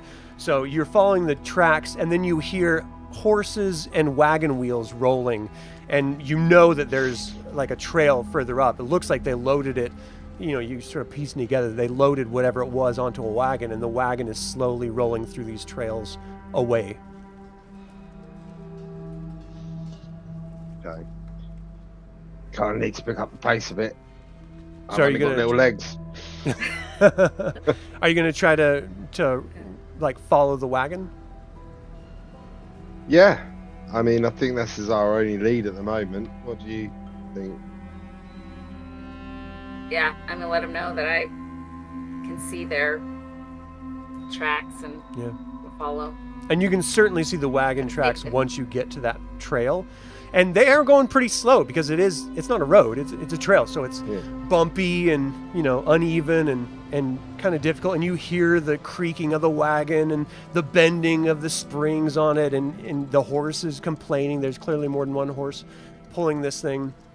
And the guys are just, the wagon driver is making his normal sounds. Just hip, on, go, on, come on, just sort of calling out in the darkness of the night. The moon doesn't seem to be even casting much light. It's just a sliver at this point. Looks like it's waning, but it's not really helping with the fog that's moving in, because it's just casting that sort of dim light on the top of the fog, obscuring anything underneath the fog that much more. But you have the tracks and you've got your sound, so you know you're heading in the right direction as you're following them. They're getting a little bit further away if you're holding back and going at the same speed as Piotr. Are you going to stay with him, or are you going to go out ahead, or what? He's just slower than you, just shorter legs. Yeah. Hey, I've got more movement than her. I'm loads faster. Oh, do you? Okay, never mind. Yeah. So you're doing a great job staying ahead. You just mentioned short legs earlier, so that's what I was playing up. Yeah, no, I was just taking a mick, really. But no, I've got 5 physical. I can move 50 feet. I'm dead quick. Yeah, so you're like just staying up behind her. So as you guys are moving, you're keeping how far of a distance are you trying to stay away from this? Because at the speed that the wagon's going, you could go up to it. I mean, I don't know if that would be smart. I but... want to keep a good distance, I would say. Okay. You know, I want to keep a good distance back. I think they might notice an angry gnome. And then realise their friend wasn't And they're looking for a gnome. looking for an angry little gnome. Yeah. Some angry honey badger of a gnome. Like, you don't understand. He attacked. He was choking me. All right. Sure he was. He's like, look at my neck. It's dark. Can't see anything. It was like a honey badger. Have you seen them? Yeah. They're crazy. It was ferocious. He's like twice the normal size of a gnome. It might have been a human now that I'm thinking about it. So eventually, you just hear sort of mumbling and conversations as they're going away. You're just keeping a pretty big distance between them. But you can... I mean, you're getting exhausted just because it's the middle of the night and you're, actively trying to stealth and be quiet, and the stress of everything that just happened is wearing on your bodies. So you're getting a little bit exhausted, but you can continue tracking this through the night. It doesn't look like they're going to be stopping. Yeah, well, I'm going to keep going with it. I think we need to know where they're going. They've obviously got something planned. Like, what would they be doing with orcs? Delivering a package with orcs. That is not a good idea. Especially in Bressus, in the capital of Bressus. I mean, that's... Orcs so are what do the we enemy. know about orcs? Right, this is so a we know good point the to mention that. Okay, so Locastin, which is the home of the Witch Queen, which actually is the empirical ruler of everything. She has dominated all people, subjugated them, enslaved them, and just keeps her wicked hand on pressing everyone down. Her entire army is made up from Locastin, which is the northern territory. Let me just show you on the map here really quick, since this is new to everyone. All right, yeah. So if you look at the continent of Fall Est, Bressus, the lower left, that's the civilized world of men who invaded and basically colonized this territory. Calia, which is the eastern area, that's where most of the First Nations people exist now. They've either been assimilated in Locastin or Bressus, or they've migrated to live as they always have, away from everyone else, forced to create a sort of tribal collective that is their basic idea of a government, but there is no real ostensible government outside of tribes. But they all live in Calia mostly. Locastin is where all the orcs originated, and all the half-orcs sort of spread with the First Nation humans and other races. And so that is the home, and it's a huge glacier that covers the vast majority of Locastin. It sort of heralded in the age of the Witch Queen after everyone started migrating south. Because of the unnatural glacier growth, that's when the Witch Queen first sort of came about, and she used her orc army in order to just decimate the rest of the world. She's done a brilliant job of it for a very, very long time, close to 50 years at this point.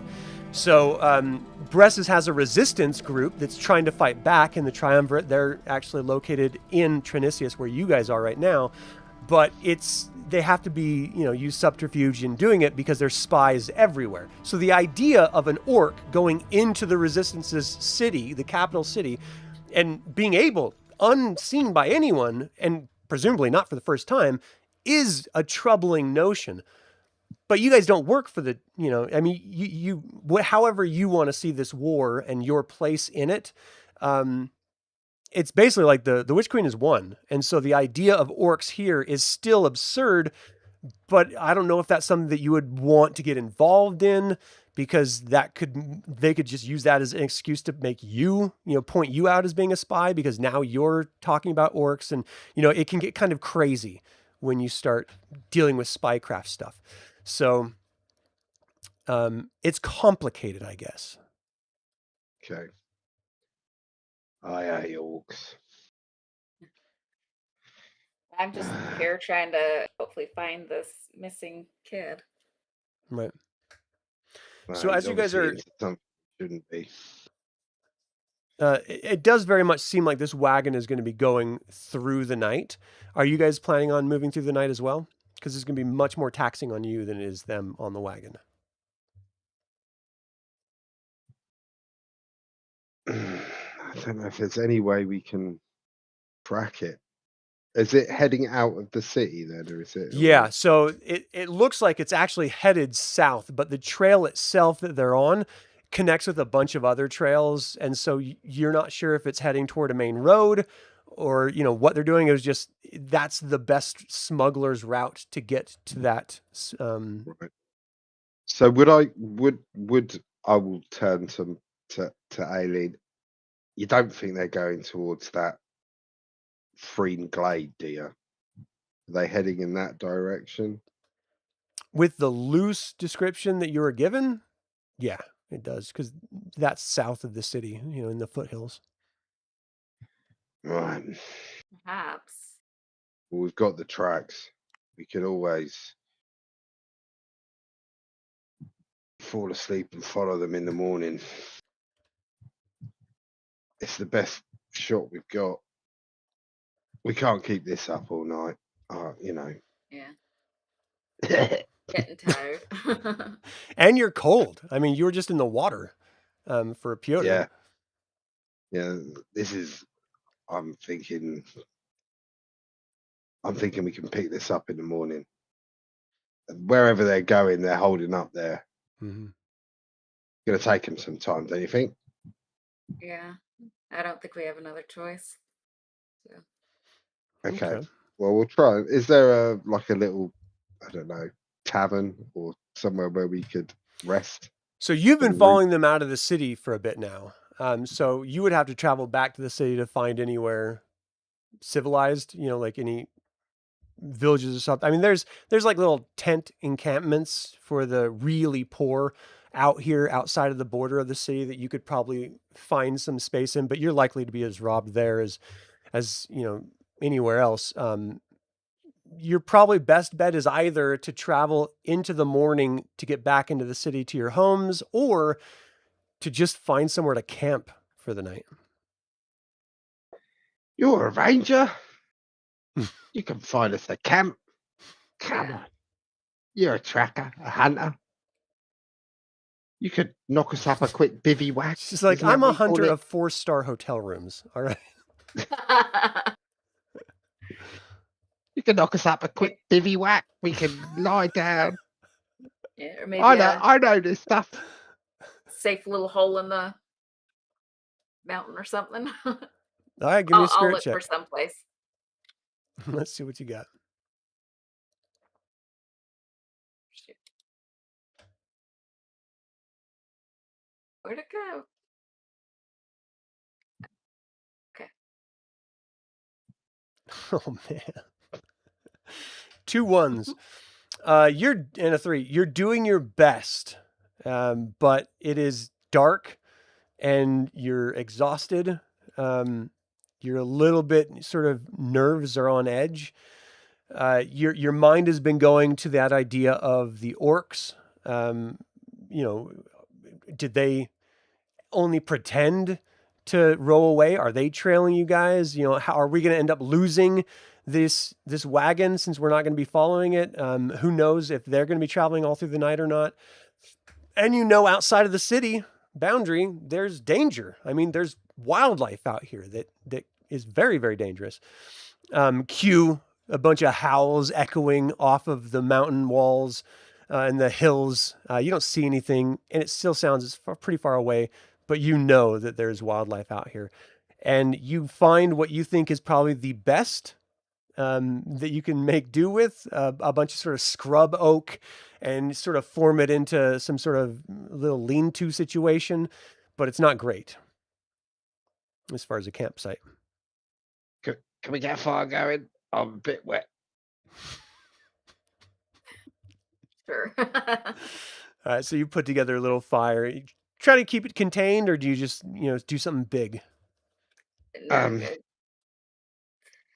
You're gotta the keep it thrasher. somewhat contained. Yeah. Okay. Yeah. So you guys put together a nice little fire.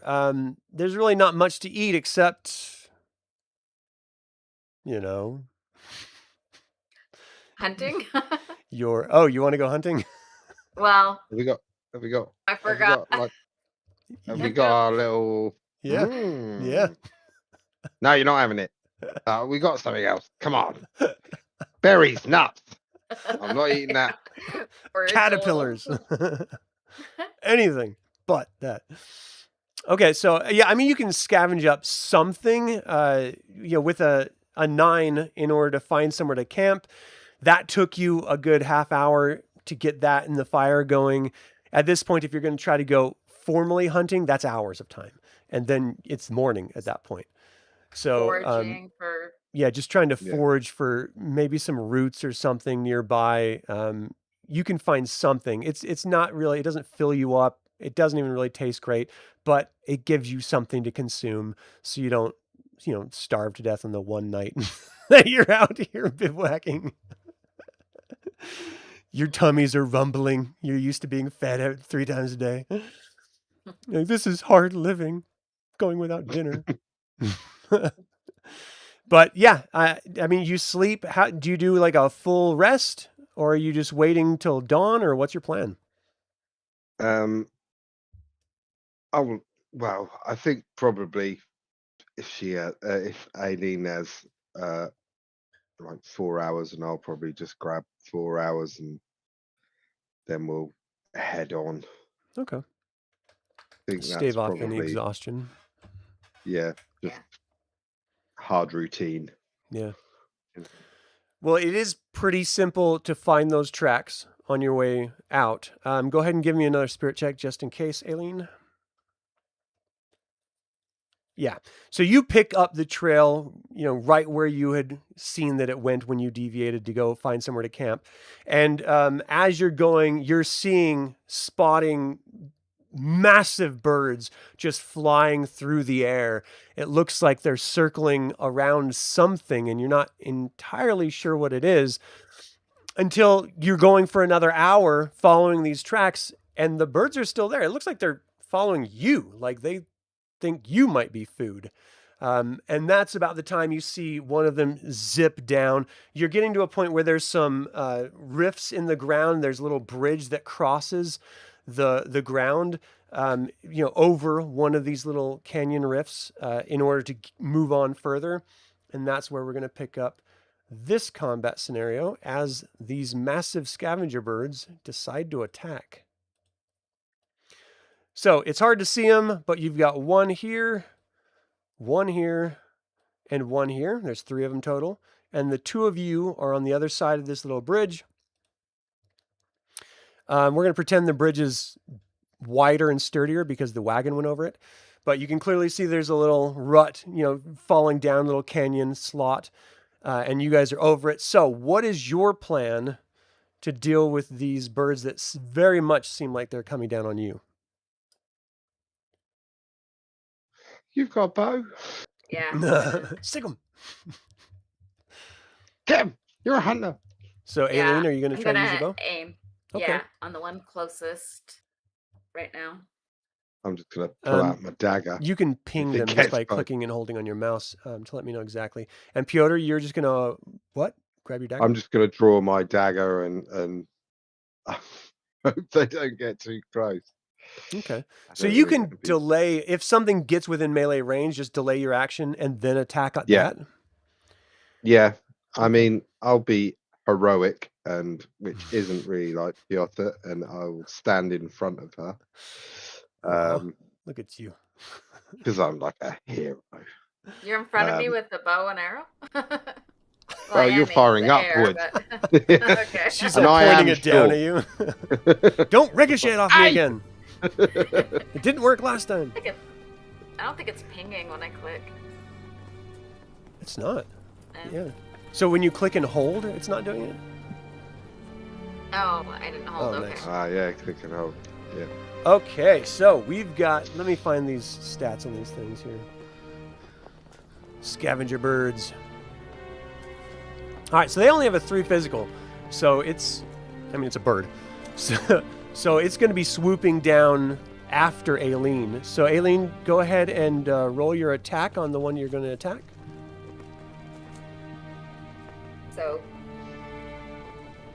So it'd be your bow and your equipment. Yeah, there you go. So you got a 12, they got a 13, so your arrow went wide, it sort of arced its side as it came over. The one in front of you, they've got a 30 move, and you are 30 feet away. So it's going to swoop down and try to attack you, but Piotr, you were holding your action, so go ahead and give me an attack roll. You jump up and try to slash this thing. 14. All right, it already had its 13 for its evasion defensive roll, so you succeed. You do 2 damage to it. Where is he? And that puts it at a 1. So it's already really hurting. It's just going to try to do its little bite on Aelene and GTFO. So, I'm sorry, you did 2 damage to it, so it... Oh, hold on, I got to do the razor beak one. It's the same roll, it doesn't matter. So it got an 11, so Aelene, give me your defensive roll. Wait, what does that mean? So your physical. If you have armor, then roll your armor, but if you don't have armor, roll your physical. Nice. Okay, so you got a 15, so you duck out of the way. This thing looks like it tries to, like, bite at your face as Piotr slashes at it, clearly wounding it. You see feathers fly in a bunch of different directions. And then this vulture, it's not going to be able to get to you, so it's swooping down here. This one is swooping down 30 feet, is right there. So they're closing in on you guys. So for its next turn, these two are going to move in to attack one each of you. This vulture that's right next to you is going to get out of there. So, Aelene, what are you going to do?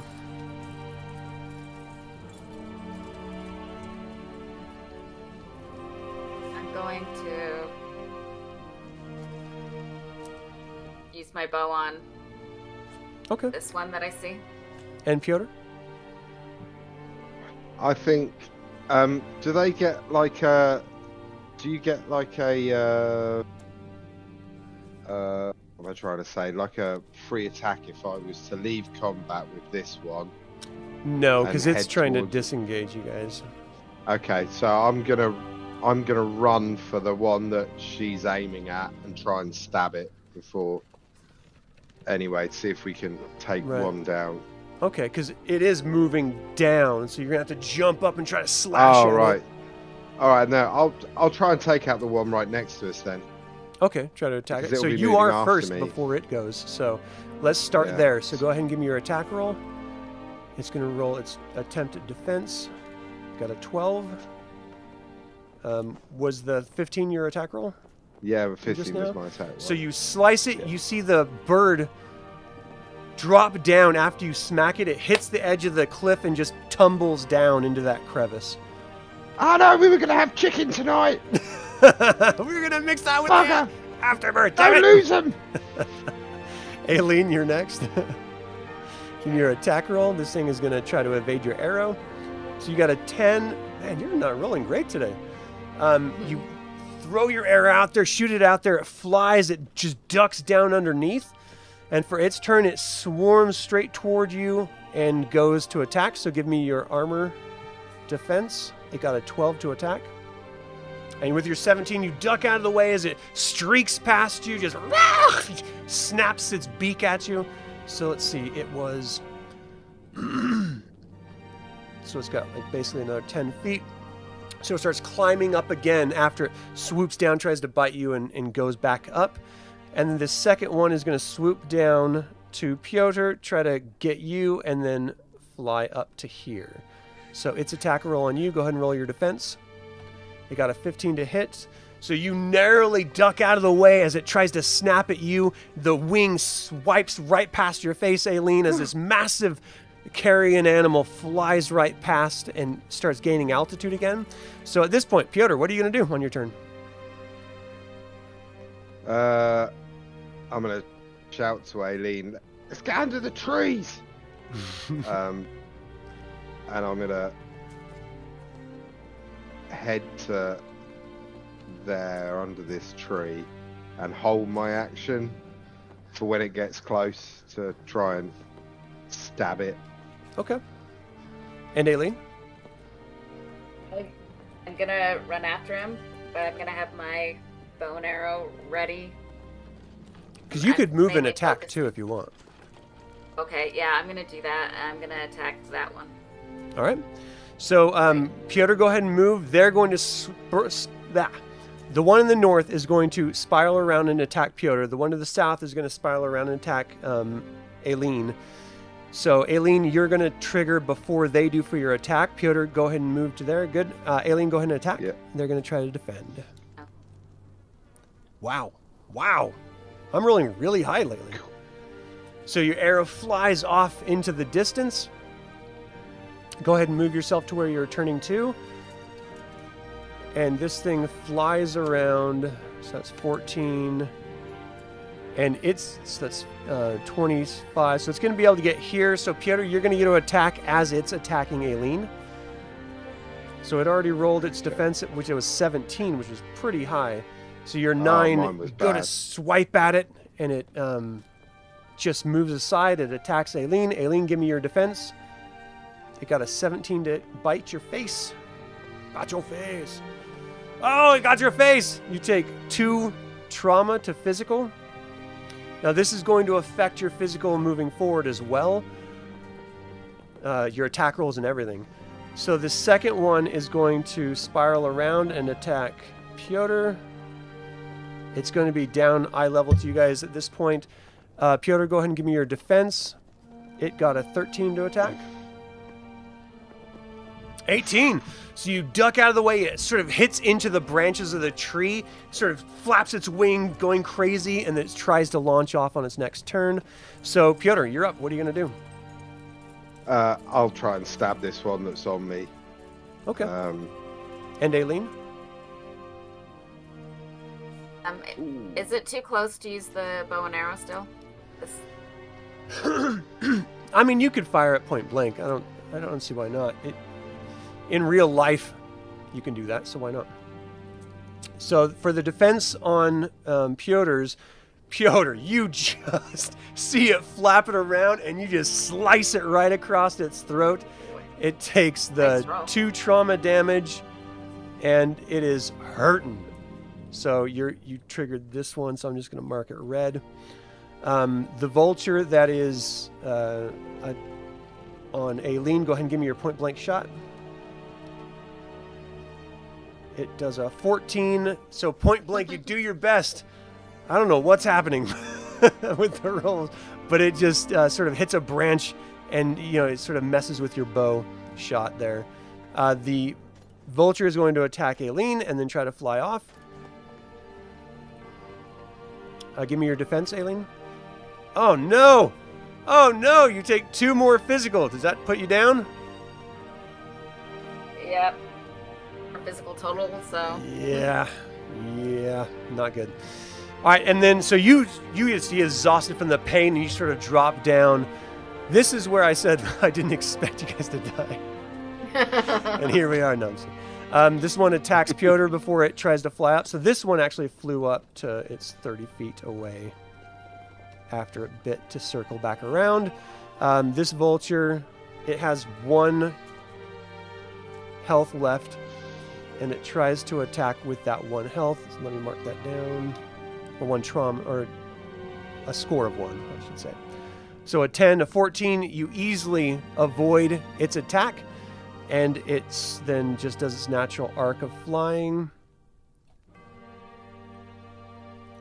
It's about to there. Try to face it correctly. All right, so they're going to be coming back around and trying to both attack you, Piotr.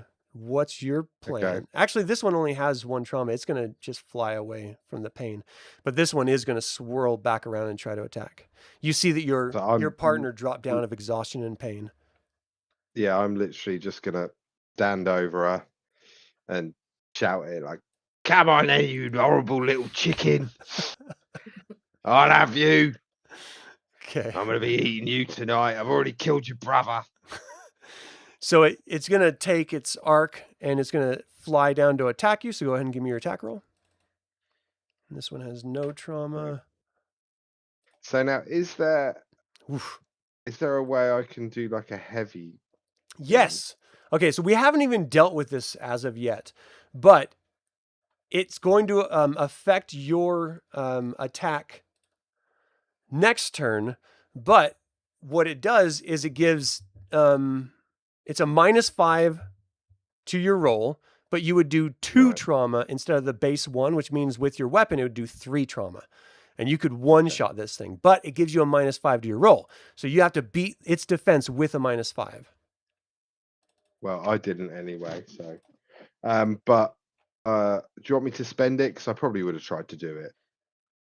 That's fine. So- It would just be 1 focus All right. of your, Okay. I think you have 4 or something like that. Yeah, I've got 5 focus, so Okay. that'll be 4. Okay. All right, so it ducks out of the way as you try to just jab it and cut it. It's going to try to attack you. So where is its attack? It's Razor Beak. So 11. Just give me your defense. So you duck out of the way, it swirls back around, and it's going to continue doing this, trying to attack you. The other bird flew off from almost being killed. So on its way back around, you're going to be able to attack it first. So do you want to go Yeah, I ahead and won't try that? try and do a heavy attack. I'll just try and hit it. So it gets a 10 with your -5. 19. You just jab it right in the chest as it flies down, and you just have it pinned. It flaps wildly at you for a while. You're just sort of like, getting battered by its wings, but its life leaves its body slowly, and it just slumps down. And the weight of it, you just sort of bring it down. This is a large bird. Probably not the best eating, but if you're hungry, certainly something you can do. Which we are. And we are out of combat. Okay. I'm going to see to my compatriot on the floor. Okay. Come on, Aelene. Now would be the time to try that afterbirth. I wouldn't even inflict Mix that it on in some tea water.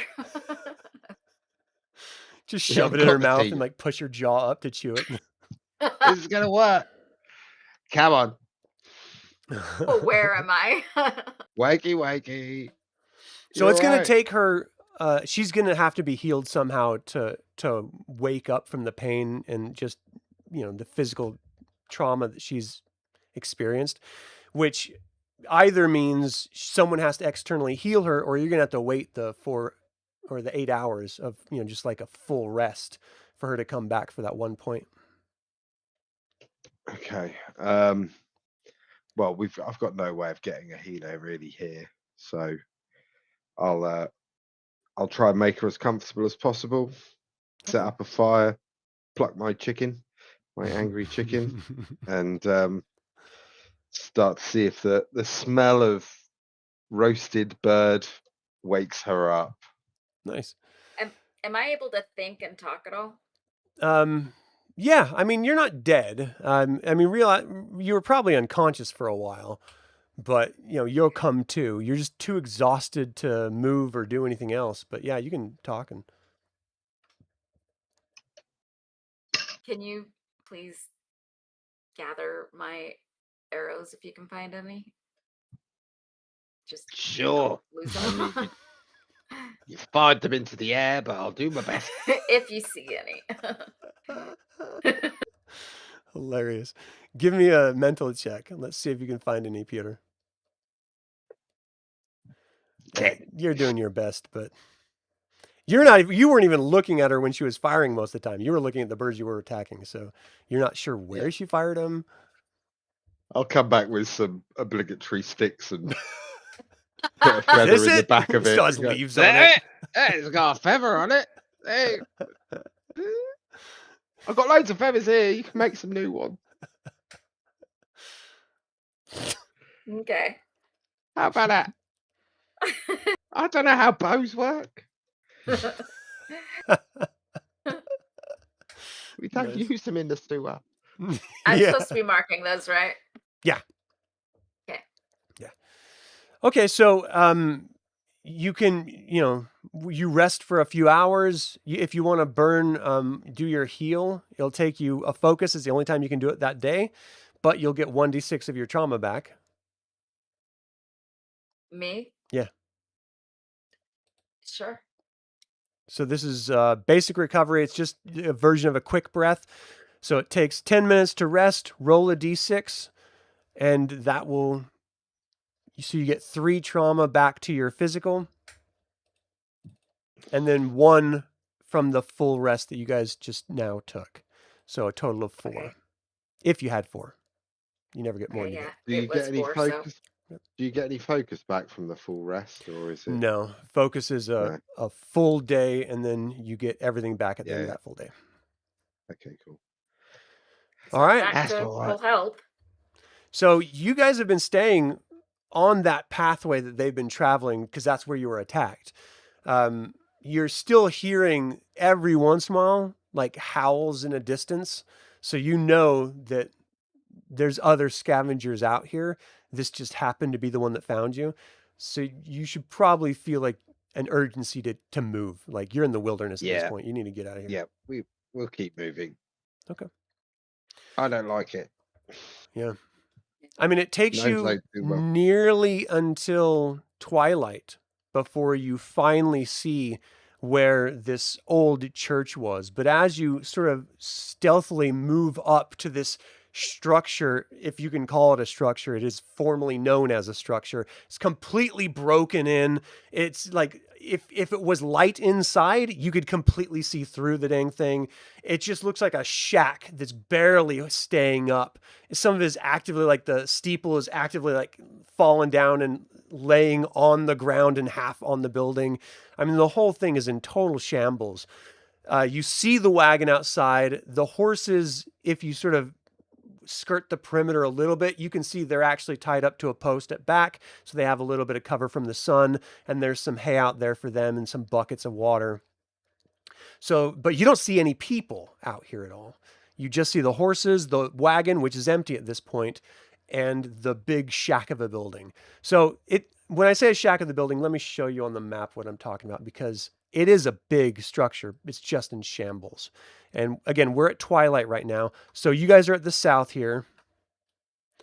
And you just see this big once building. It has like this stone foundation, which goes up about 2.5 feet from the ground. And then just wood sort of going up around it from that point. Back on the other side is where you see the horses. And that's kind of what you're looking at. Okay. So what do you think? I think we've got to go have a check it out. What do you think, Aelene? Sure. Let's go find out. Are you going to try to be Let's go stealthy or are you going find to out. walk up to it like a Oh, boss? stealthy. Yeah. Yeah, stealth. Give me a spirit check. Both of us. If you're going to be Yeah. stealthy, yeah. Yeah. Okay. So you feel, I mean, no one's doesn't seem to be actively watching out for you. So you can stealthily move up pretty comfortably to wherever you want to go. What's your plan? I'm just following behind him. I feel like he has more experience. Yes, that's like my 50 foot. So, I can only move 40. She's lagging behind. So I'll sneak ahead. It's a normal plan. That's why she has a bow. But you don't see anything at this point, so you can continue to sneak in if you'd okay. like. Yeah.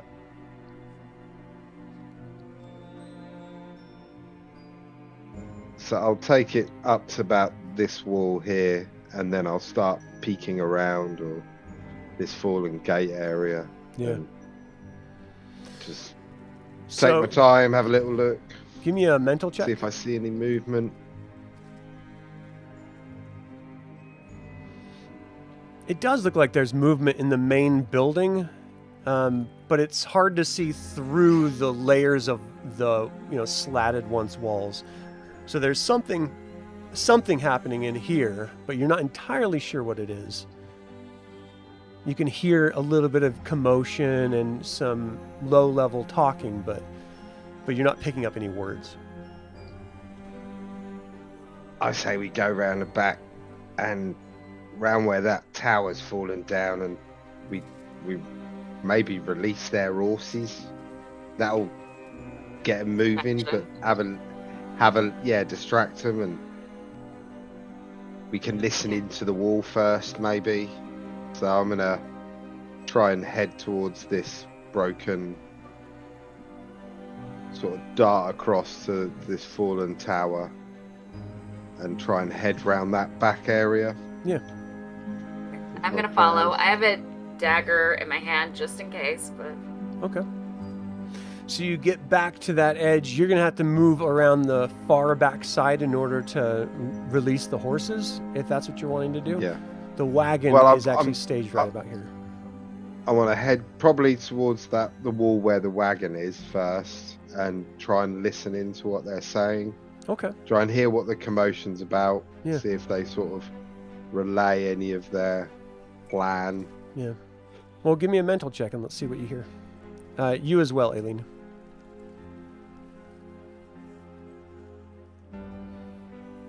Nice. Nice. So yeah, as you guys quiet yourselves and slow your breathing and you just listen in, it sounds almost like someone complaining.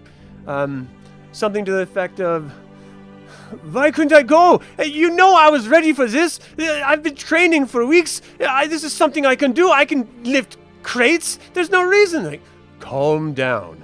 You're going to get your chance, Holston. You can't go on every single mission that we need taken care of. Well, why not? This is what I signed up for the gang for. I want to even try some of it. We don't try from our own supply. That's the first rule you need to learn.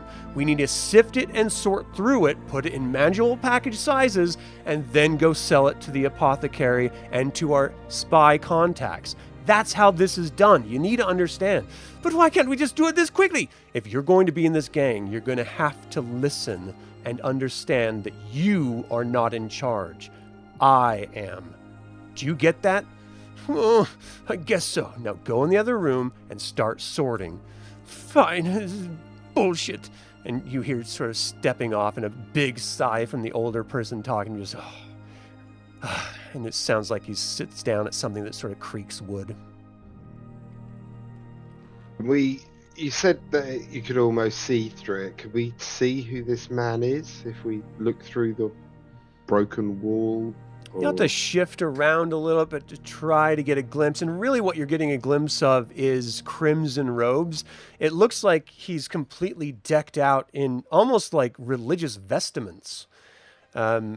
Clearly playing up that whole priest angle of this little gang here. As far as, like, you don't see the boy anymore, but... Seems like that Olsen's in deep. yeah. Doesn't sound like he's gonna come with us willingly. That's what That's rope all is right. for. I've got a garrote. We can put him to sleep. Sleepy, sleepy. Sleepy, sleepy little boy. So Okay, are you what's guys the plan? talking Well, here? Or? What's the plan? Plan. Have you got anything that can start a fire? I say, Just if you've got something that can start a fire, if we've got... I don't know what equipment we would have with us. I probably wouldn't... would we have... No, like oil or for a lantern or something, but... maybe release the horses. If we could set the cart on fire, that would help. Okay.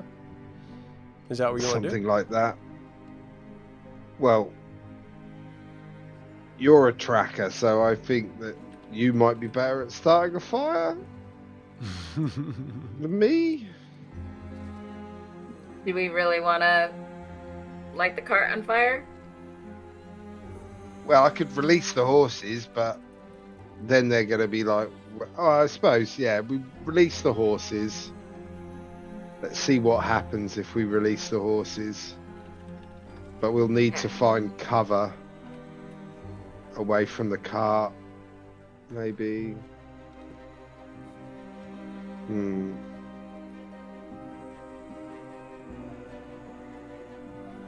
So, yeah.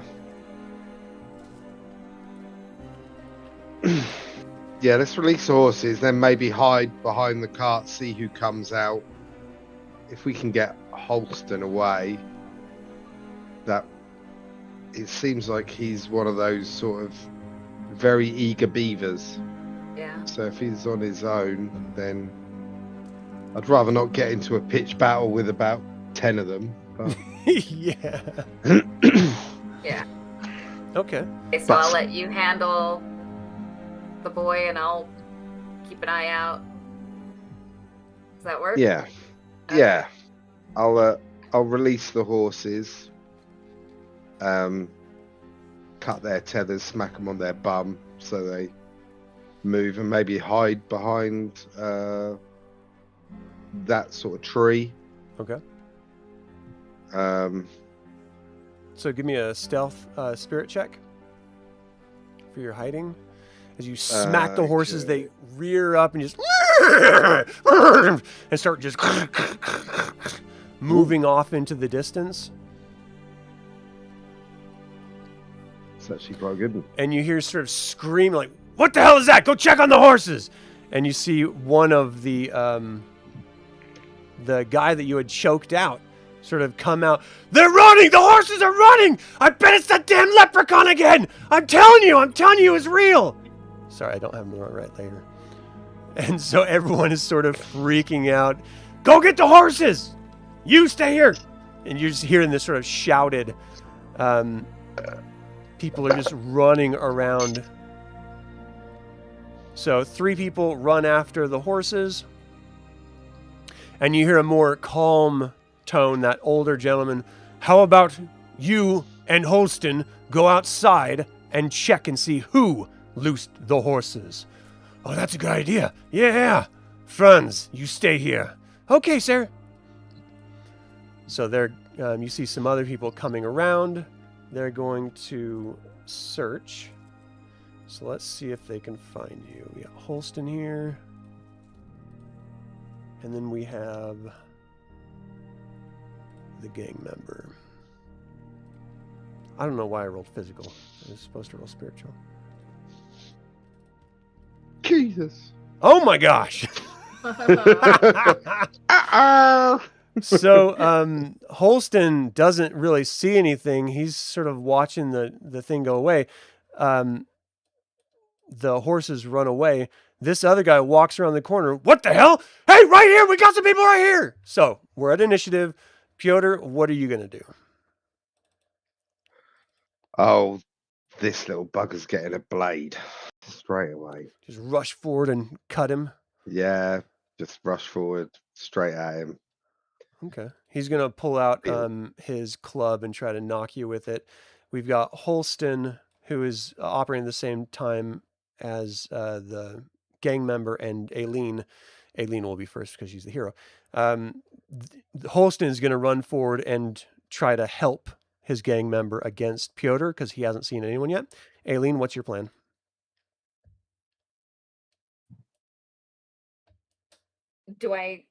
Does it look like I see that he's going to run forward?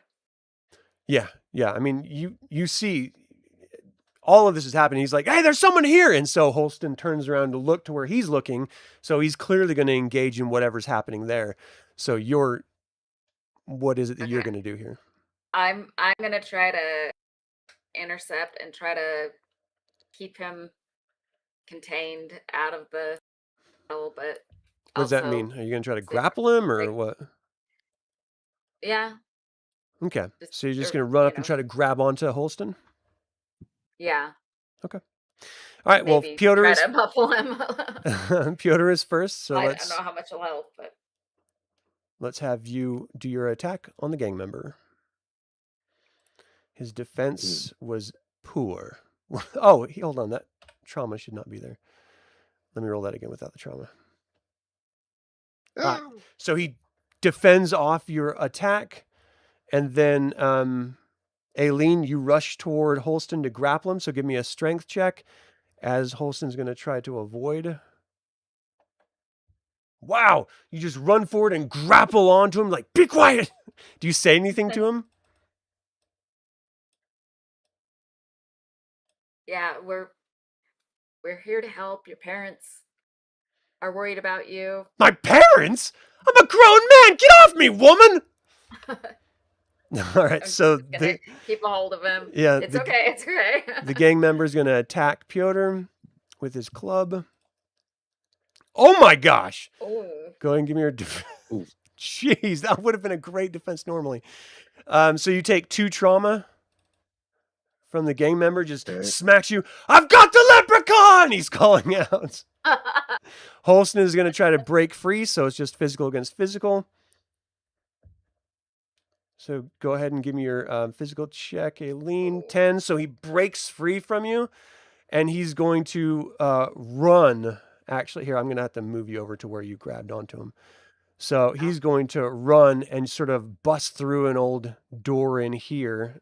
20. And he sort of calls out in here, you need to get out here. There's people. They're trying to take me. It's from my parents. He's like, oh, your parents? Your parents? And he calls him, you get in here now. You guys hear him because he's very loud and kind of pissed off. Okay, so that's his turn. The other guys, let's see. He's running up to here. Holston can't do anything yet. Okay, so Holston is going to further. He's inside, so he's going to do his stuff inside. Piotr, what are you going to do? I'm going to try and take this guy out. Okay. Hopefully. And then Aelene, what are you going to do? I'm gonna try to help him with this guy. Are you going to attack him with the dagger or what? Yeah. Okay.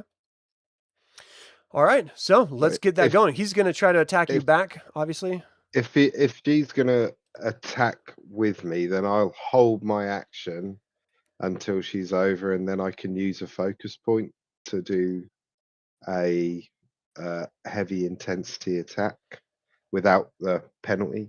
Nice. Okay, so you're going to delay until after hers? Yeah, So- do the precision strike. Yeah. So Aelene, you're first, so let's have you go. So you rush over there and you try to stab this guy. He's clearly going to try to avoid it. He does not avoid it. Nice hit. You jab him for 2 trauma. And then go ahead and move your token next to his. And then Piotr, you get your bonus, so go ahead. He had a 12 on his defense. Let me re-roll it because he has a trauma now. That's not him. Hold on a second. There we go. So you got a 14. Oh, well. That's all right. I'll So- spend the focus. Fine. Bounces out of the way, and you go to jab him. And let's see. Inside, you're hearing like wood smacking around, basically. And that's kind of all you're getting in the middle of combat. And then let's say it's his turn, so now he's going to attack you with his club. He got a 12. Going to defend. I got All right. 12. Ties go to the heroes. So you bring your dagger up and you parry the club strike. Next round, what are you guys going to do? Let's move you guys off of I'm each going to try other. and finish this guy off. Okay, so you're going to attack him. Are you Aelene as well? Yeah. All right. He's going to try to take down the death gnome. So go ahead, Piotr, you're first. 14. 14. 2 wounded people battering it out. Oh my gosh! Oh, And he successfully Jesus. defends. He is good. All right, Aelene, you're up. Oh wait, I did the wrong one. Sorry. It's okay. Oh. Same result. That's nice. You break through his defenses, giving him 2 trauma. You stab into him. He drops down, clutching his side, and falls unconscious, bleeding out. All right. You know that the other guys are off chasing a horse, at least 3 of them, and you know that there's at least 2 people inside. What do you do? We've got to go in there. Come on. We've got to try and get this lad. You might want to ask for that necklace now. This isn't worth it. Okay, before you go in there, let's take our break now, and then we'll pick up on the other side. Thank you guys so much for tuning in. We will be right back.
And we are Here we go. back.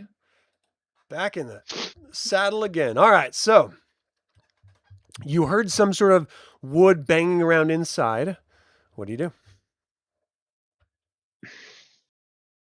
Let's get in there. Let's see what's going on. Let's go in cautiously, see if we can see anything before we rush in. It's my advice. Where's the Good call. fun in that? So I'll head towards the door. If you're gonna listen or try to look through the holes and stuff, give me a mental check. Yeah, I'll have a little look. So I'll get to the door and then have a listen and a look. Okay. You actually don't see any bodies, and you don't hear any bodies out here at all. Can we They've see got a what tunnel. is making the noise? No, the noise actually stopped. It was just that one like Oh. sort of sound. They've got a tunnel, I bet. Yeah. I'm gonna head in Okay. through the door. I'm gonna As follow you by. enter, it looks like what once was that sort of row of what do they call them? The benches, and then the pews. Thank you. It looks like it's all been sort of tried to be put back together. But they didn't bother like rebuild or fix anything. So it's all in sort of rows facing one direction. And as you sort of get up on the stage where the pedestal is, I'm the worst. Don't know how anything is called. You actually do see a trap door just right behind where you'd be standing to address the congregation. Okay, I'll head towards it, but I'm gonna have a look in whichever he said go into the room. I'm assuming it's like the tower to my character's right. Is there like a sorting room there, or? Yeah, so Surely not at the today. back behind where you would be addressing the pulpit, you actually see a sort of wooden doorway that looks like the door is actually effectively closed. Let's see what they're doing. I'll try and push it open and have a look inside. Okay. It sort of scrapes the wood as it's opening up, and the top hinge sort of flips down, so it almost like comes out at you, but you're holding on to it as you sort of scrape it open.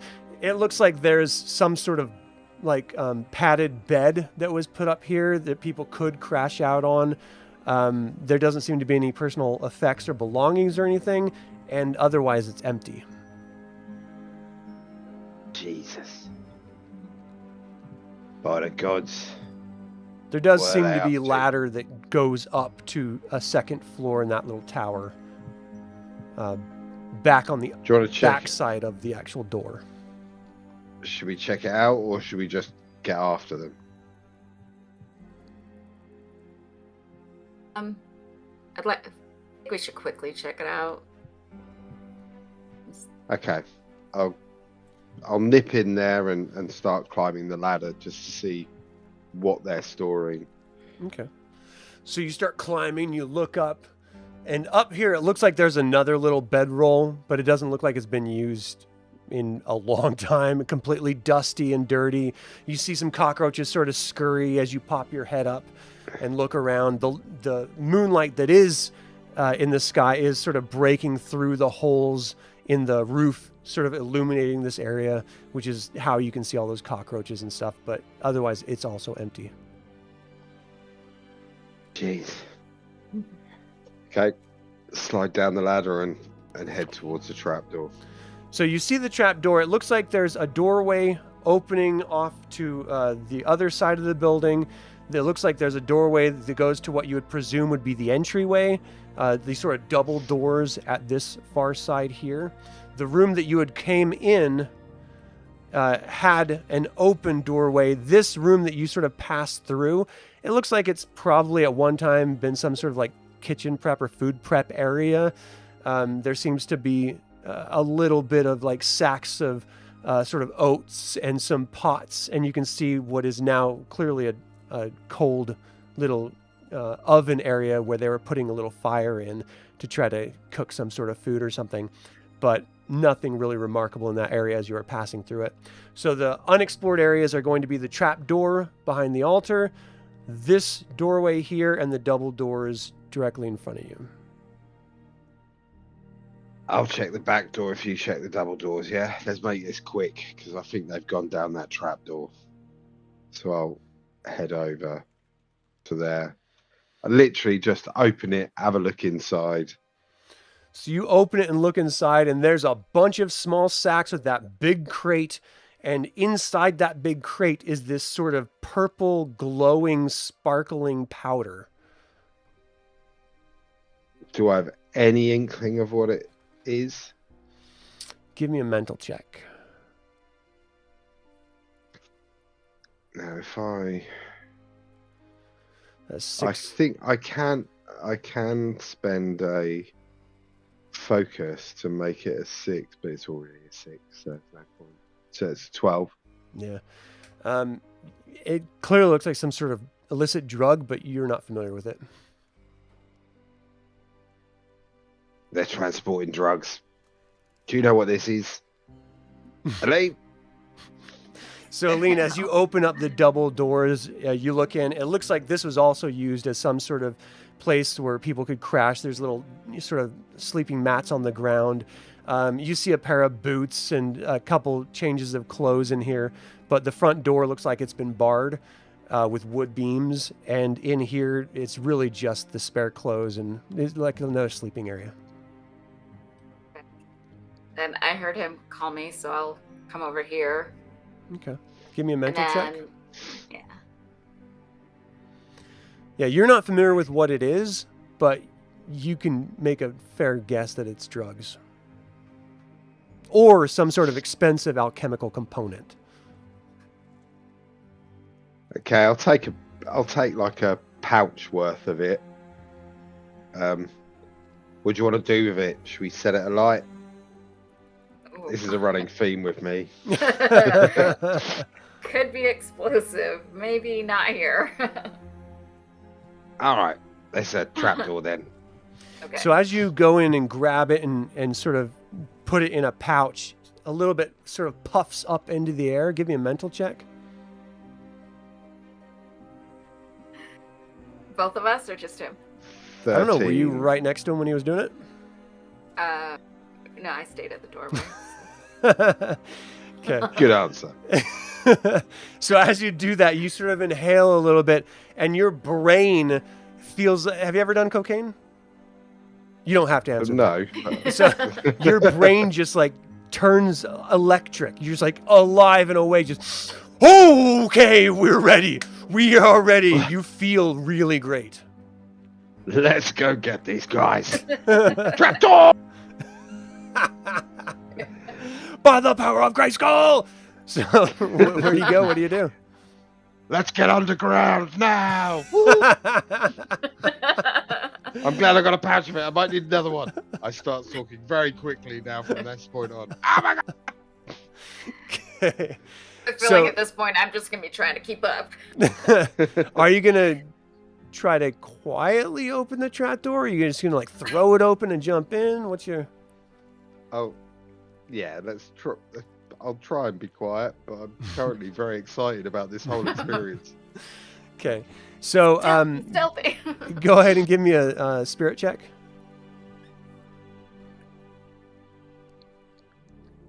Okay. So what you notice is you can't seem to focus on normal tasks like trying to be quiet and you rolled an 11, but as you throw it up, you just like open it and it sort of slams and sort of the handle clangs a little bit as it flips open, and you're sort of looking down here and you're like, oh, my motor skills are clearly affected by whatever this is as well. Like my judgment's a little bit, but you are feeling great. This stuff is amazing. So as you sort of clearly fail at trying to be quiet, it sort of clings open. You see a ladder going down, and there seems to be like flickering light as if there's a lantern sort of illuminating down below somehow. Okay, well, head down. But be really quiet. He says Aelene, do very you go down? loudly. Yeah, just trying to keep up with him. So yeah, Okay. just stealthy. So you guys are in this spot right here. You climb down, and you can see that it looks like there's some sort of like massive grate in the next room, along with some sort of sarcophaguses or something, and there's someone standing at the other end of it. And as soon as you climb down, he screams out, "They're here!" And he starts charging toward you. So let's do initiative. What's your plan, Piotr? Well, I am currently very excited by this whole experience, so I'm going to charge right towards him and go, "I'm here!" Okay, so you're going to get a +1 on your physical. Ongoing. Aelene, what are you going to do? All right, so should I make that trauma then, instead of having 2 trauma, just 1? Or with that? Yeah. Or what? Yeah. Yeah, I mean, we just need to remember that 2 is going to be there when the drug wears off, but it'll effectively be a 1. Yeah. Just for the dice rolls. That's Yeah. what I'm thinking. Okay, cool. So, Okay. Aelene, what are you going to do? I can see he's a little too erratic for me to risk the bow. Oh, he's not So in melee yet. You can push him down. I'm well excited. Don't worry, fire it over my head. I'm tiny. I mean, an angry this badger. guy is like Really? 60 feet away from him, so he's not going to be able to make it. Yeah. Okay, yeah, I'm gonna try to use my bow and arrow. Okay. And this guy is going to be charging you guys on his turn. All right. So, Piotr, go ahead and move your full move. Aelene, go ahead and fire. So you can move your half move and attack, or do your full move. However you want to sort of break that up. But Aelene, go ahead and do your bow. This guy is going to try to dodge. I'll do the move and attack. Whoa, you got him. So you aim, take a deep breath, loose, just strikes him, screams out, takes 2 damage. That's brutal. Let's see. Oh, I already had the 2 on him. All right. Well, that would have been a tie anyway, and you still would have won that tie. So he takes the 2 damage, or the 2 trauma. Now he's going to charge forward and attack Piotr. Wait, do we recognize him? This guy? No, he's just another gang member. They all look the same. Okay, I just saw Holston's name there. So. Oh, right here? Oh, no, that's different. I have a bunch of miniaturized windows, so I don't have to keep going to the journal. Okay. All right, here he is. He's going to try to hit you with his club. Oh, I'm sorry. I didn't roll the club. I rolled the other thing. Same number. All right, so he brings it down. You parry it away effortlessly, just like alive. Just, yeah. So go ahead. I'm laughing maniacally. Come on in! So I'll we're at the new initiative, so I assume you're going to attack him? Yep. And Yeah. Aelene, what are you going to do? Let's see how far. Yeah, sorry, I didn't mean to move that. I just feel safer switching over to the dagger now. Okay. So I'm gonna try to Move up and attack. move and yeah. All right. And then this guy is going to be attacking Piotr as well. So Piotr, go ahead. His defense 15. for all this is going to be 15. Tie goes to Piotr. He takes 2 more. You jab him with your dagger, and he drops down holding his side. Ah! And clearly blood seems to be running on the ground. I've got your drugs. And as you're looking around, these tombs look like they've been robbed, and they're very, very old. And there seems to be some massive grate underneath you, but may not be the focus of what you're worrying about right now. So we're out of combat. What do you guys want to do? I think we need to head for. We need to find the kid. Yeah. All right. Well, Wait. So I'm What's gonna, the plan? I'm gonna try and sneak forward and keep a bit to the shadows and try and be a bit sneaky all right. as Give we me go a down the stealth. hallway. I'm gonna stealth behind him. All right. So you rolled pretty good. but you're going to have a -1 to it. Aelene, you're moving behind him, and he seems to not be his usual self. He is much more, like his hands are literally shaking, like his body seems to be shaking a little bit. He just seems a little more on edge and not as dexterous as he was before, not as steady. But go ahead. Did I see the puff of drugs? As he was pouring it in, yeah. Okay. Do you think that I might be putting 2 and 2 together? Yeah. Or should I roll? Yeah. Okay. Yeah, I'm as high as a kite. I'm buzzing. All right. You got a post-nasal drip going on right now. This is amazing. All right, you can go ahead and move in. It looks like there's lanterns placed every once in a while. Inside these rooms look like they were once sarcophagi, probably from some ancient church that was put up here, centuries ago. But it's all been raided, and there's not even skeletons in them now. And as you're moving in, you hear this call out, like, "Let go of me! What's going on? Why are you doing this?" "Shut up! You let them here! You're gonna die for it! Come on out! Come on!" Sort of calling out and it's just echoing throughout this corridor. Okay, I'll get to this sort of opening and I'll just peek around, see what I can see. You can see that there is a red-robed individual with this bird mask on, holding Holston around with a dagger to his throat. And Holston just saying there, "Let me go! Why are you doing this? I'm part of the gang!" He's like, "You led them here. You've exposed the gang. Now you have to die so there's no witnesses." But we're witnesses. "And you're next. Come on and step out." Well, you've not really given me any reason. I've burned all your drugs, which is very good, by the way. I have to say, it was lovely. It's going to make me loads of money on the black market. Thanks for that. But why are you trying to sell it? You're just a crack dealer. Is that what you are? Just a drug dealer? If that's truly what you think, then you haven't done any research into this organization. And that also means you don't know that there are more gang members arriving this night. And the ones that ran off after the horses are going to be coming back, and they are going to kill you and your friend.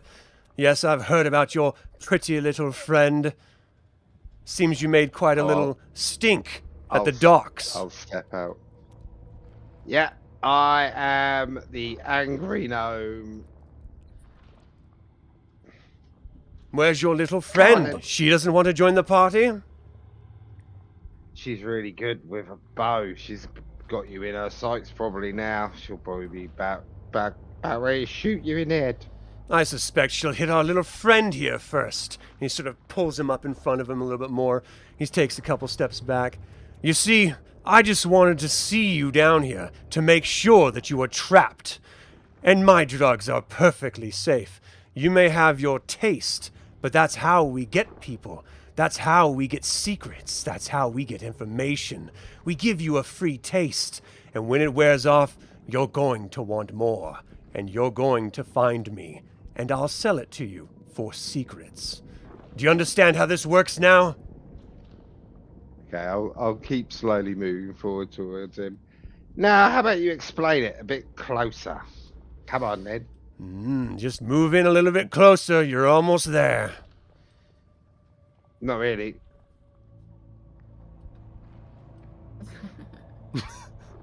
He slowly moves back into this room. I'll try and scan this area. Well, yeah, that's what I'm guessing. So I'm gonna scan this area. Does it look like there's like an obvious pitfall trap or? Give me a mental check. Or...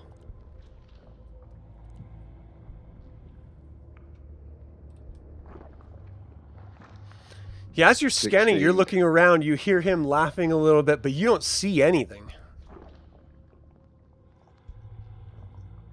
Ow. Cover me, Aelene, would ya? Okay. I'll head around this side. Be I don't know careful. why, but I've got an aversion to this central bit. Yeah, I agree. I've played these games far too many times. That's fair. Got my bow, but Okay. I hit the kid either. So he throws the kid out, and you hear him like muttering an arcane message. So let's get some initiative going. Okay. So basically, Piotr, what are you going to do? I'm going to try and charge him. Okay. And Aelene, what are you going to do? Okay, you said he threw the kid down? He threw him forward, so he's stumbling forward. Okay. Sounds like I'm gonna try to get him with my bow. Okay. He's got a bit of cover from you. And then this guy is going to cast a spell. So, Piotr, you're going to try to move around all this rubble and get up to him. What's your distance right now? So you can get to him. I can get to him, but I can't act. But I'll rather get to him. Right. So I'll run straight up to him, knife out. Okay. And Aelene, go ahead and take your shot. All right. So 14. Go ahead and give me a defense, Piotr. I want to see if she could even hit you from behind. And then his defense is 12. Oh, no. Yes, she could. Did his not go? Oh, That there was it is, my 17. defense was 12. Gotcha. Yours was 17. Okay, so he is clearly twice as tall as you, so we're going to have him be 1, 2, 3, 4, and you are 5 and 6.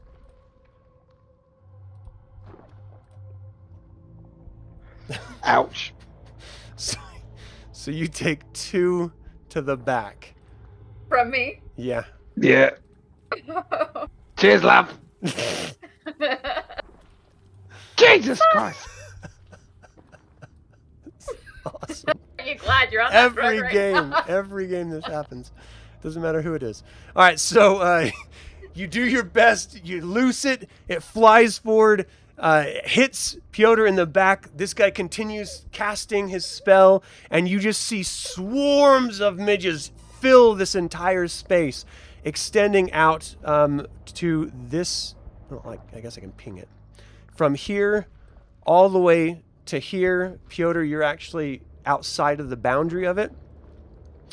What this does, so this is going to cost him 2 of his focus. Oh, that's not it. Here's the spell.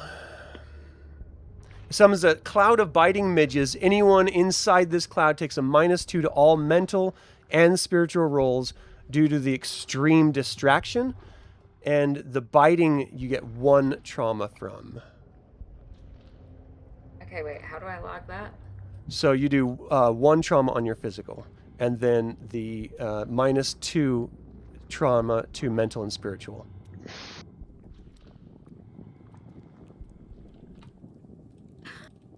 Oh, no. And same with Holston. Ooh, this actually puts him down. He drops down screaming, "No, get out, and just passes out. All right. So at this point, the parishioner is going to climb up ladders that are on either side of the wall. What are you going to do, Piotr? Oh, wait. I'm going to try and... Were you down? I'm going to try and... No, I'm not down. Okay. He was out of the range, wasn't he? Yeah, Piotr I was did out of get the hit. range of the... No, he got hit. Yeah, from I the got arrow. hit. That's what I was wondering if you were down. Yeah. Oh, yeah. No, From I've me. I'm going to try and flipping stab him as he's trying to climb that ladder. But I'm Okay. probably slower than him. So, but I'm going to try and... All right. Well, Get you him. are first to act, but Aelene, what are you going to do?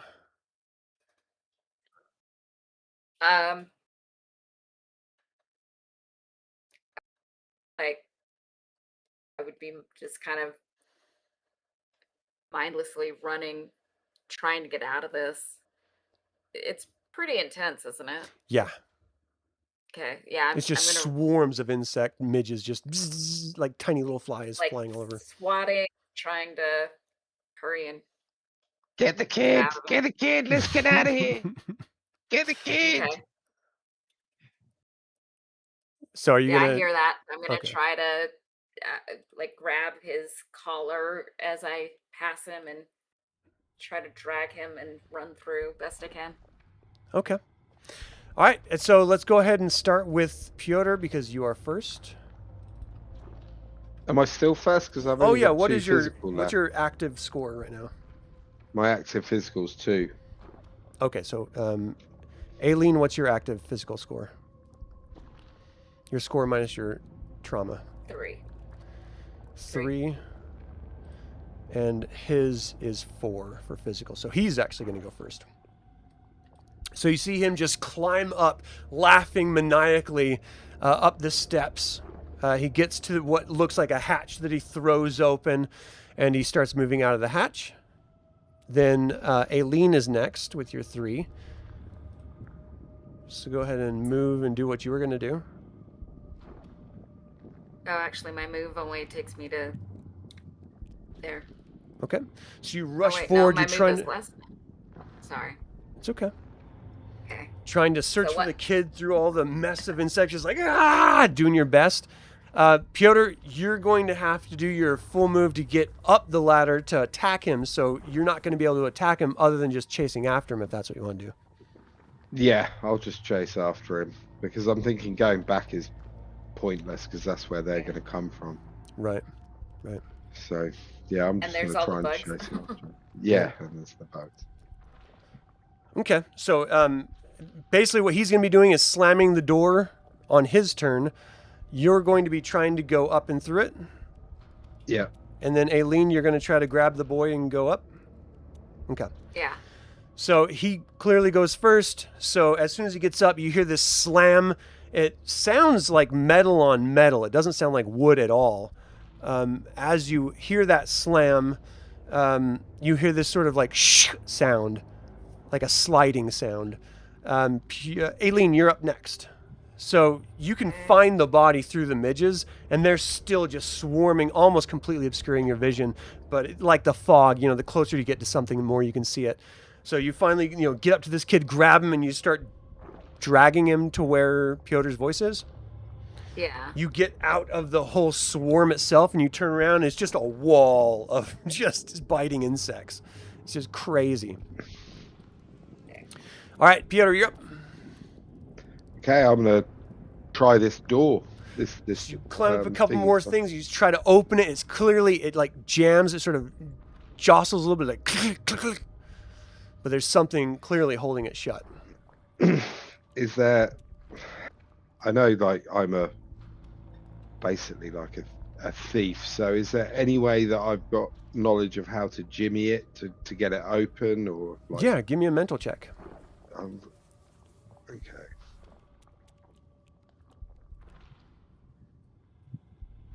Yeah, as you're like 17. right up next to it, you can actually see some of the gears on the underside of it. And it looks like it's just a slide latch that triggers a lever that pushes a bar into 2 different sides. So if you could just leverage those 2 sides, it'll flip it backwards and it'll unlock it without any real issue. Okay, I'll do that. Okay, give me a physical check. Ooh. 13. Nice.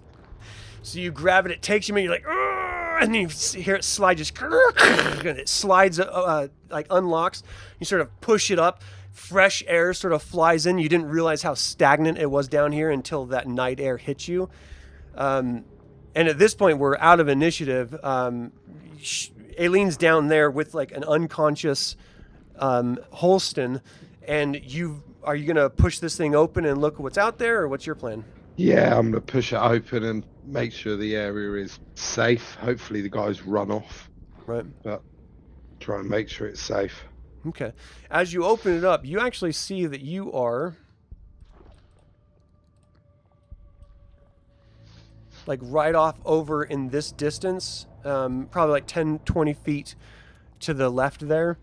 And it's just a little escape hatch from the corridor that you went down into. That's just a release. It's usually locked, and so there's no issue or anything. But as you open it up, you can actually see that there are gang members entering the building as you're looking out. Okay, I'll sort of whisper, shout down. We need to get out of here now with that kid. Need help getting him up. I'll lower Unless we're not down. going up. Well, I've got a grappling hook thing that I carry. Impale him like a fish.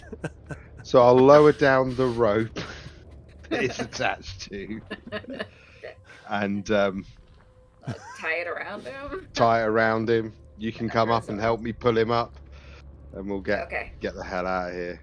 All right, give me some physical checks. One each. Perfect. So it's all tied up nice and tight. You're both pulling. His body's sort of banging against bars. But he's unconscious, so he'll feel it in the morning. You finally get him to the top, and you kind of have to like grab his arms and pull him up out. But he is completely out, like cold. As you sort of drag him out, close it, and you can hear that slapping sound of that wood inside the building closing, as if they went down into the tunnel, or they just closed it so they could stay in the upper part. But in either case, you know they're in the area. We need to get out of here. We need to get out of here fast. With Okay. this unconscious kid. Yep, with the unconscious kid. He's Go learned his lesson clearly now that the gang is bad news. Yeah. She scared him straight. We didn't do it. I think they did it. So are you going to like bind him at all, or are you just gonna Yeah, like firemen we'll try carry and- him, or? Well, firemen carry him out of immediate danger and then see to his wounds. But I think doing it just off the side is pretty Yeah. dodgy. So, And then Just, as for you the know, at hatch, least- do you try to lock that? is there hatch, any or- way that we can? Is there any way we can sort of mess with the gears so that they don't work? Hey, give me a mental check. Is-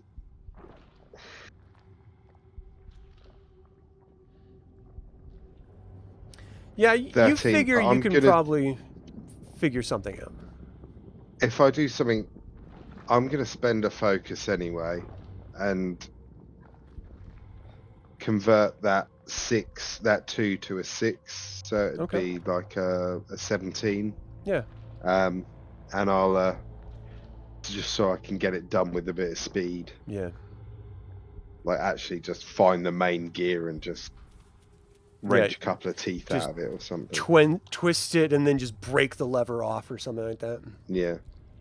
Jam it up somehow. Yeah. All right, yeah. So you can do that pretty. It'll take you 5 minutes to just sort of mess with, and then you can pop smoke and head on out.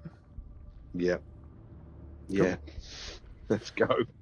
All right, so you're about a day from town, so you need to get somewhere that's not on the main trail, because that's probably one of the places they're going to be looking. But also, like, what's your plan on dragging this unconscious body through the wilderness? This is your Like, area of I am- expertise. I think I'm gonna have to like get him on my back and maybe like tie him to me or something a little bit. Give me a mental check. Oh. Yeah, you could definitely do it the physical way, or you could probably just get some branches, use that rope, and figure out a way to put him on it and drag him. Yeah. I do worry about the trail or Right. leaving tracks, but yeah. But both of you could hold one end. You could- and- Yeah. Or we could put a couple of branches at the back of it just to disrupt our trail. right. Some... There's Right. a cart out there, but probably not safe. I ain't going back to that building. Okay. I ain't going back there. I'm Alright. starting to come down now, and it's really bad. Okay. Oh, he's gonna be grumpy now. Okay. Life is terrible. I'm glad I got more of that powder. Oh yeah. And come right back up. That's evidence. Yeah.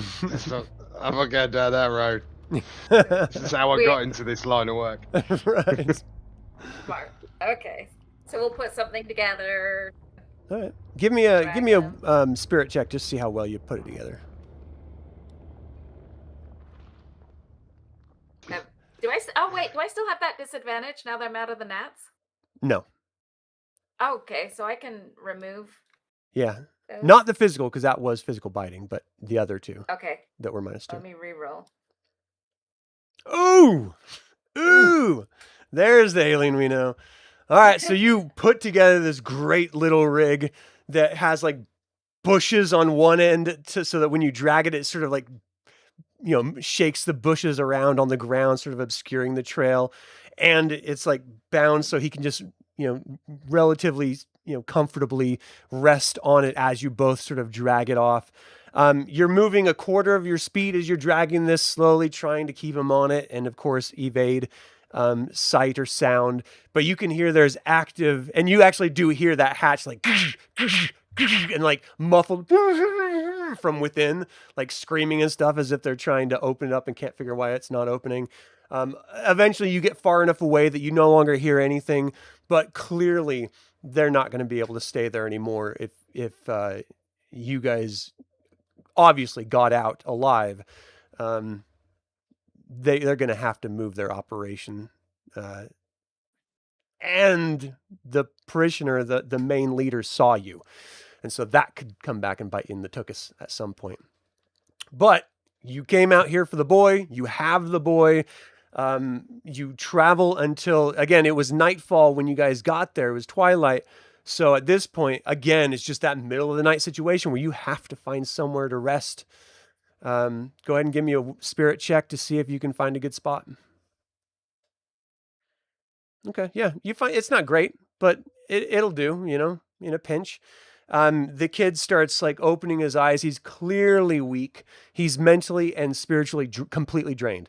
So physically, he's hurt a little bit, but it's mainly just the midges and the experience as he sort of comes to, and his spirit and mental faculties come back to normal. He looks around. Did you guys tie him up?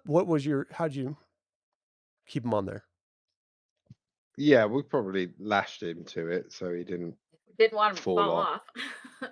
Okay, so when he comes to, he's like, what the, yeah, let me go. What's this? What's the meaning of this? And he's like thrashing around, making a bunch of noise and screaming. Of course, it carries out.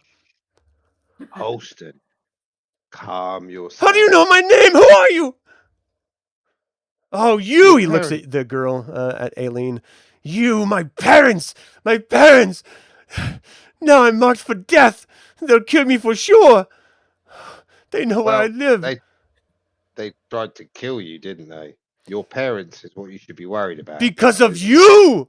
He can't point. Because of you! They tried to kill me. You found me.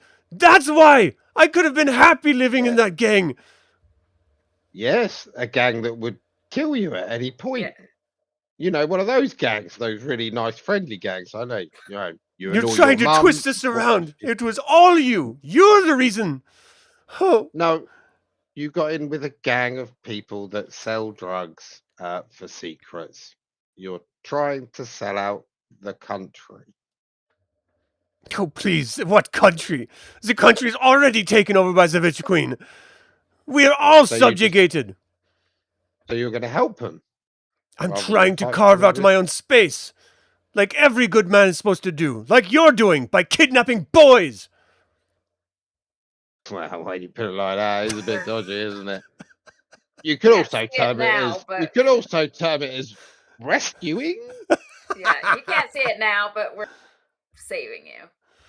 That's really nice. What about my parents? What about in a week or a month? Are you going to be protecting us then?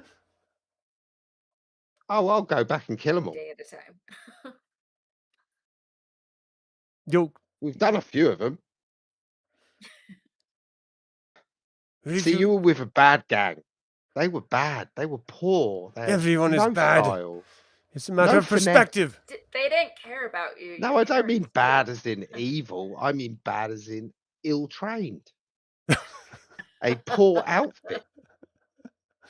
If you're gonna hitch your wagon, as you want to put it, to a, you know, good gang, then you need to be with competent people.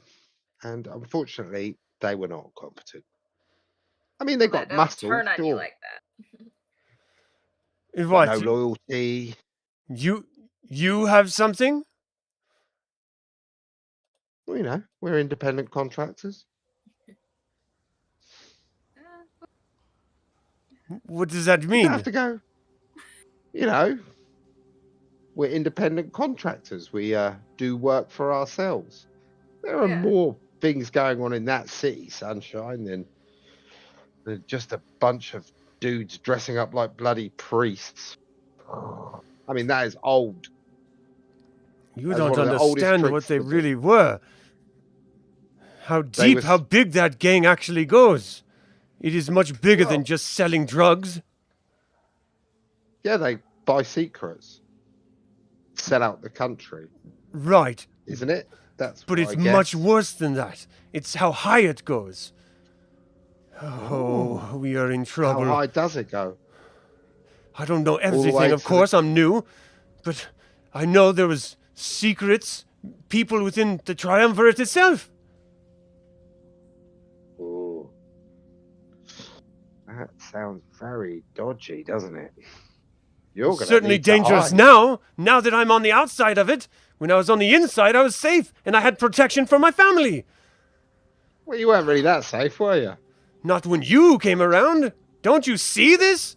I was good until you arrived. Look You how got quickly they involved. turned on you. Yeah, you got involved with some very shady individuals. Sorry, I'm just coming down off those drugs. Woo! Shady. You're shady. We were never told never to take the supply. You took it. Well, yeah, for evidence, Today. but then it just up in my face.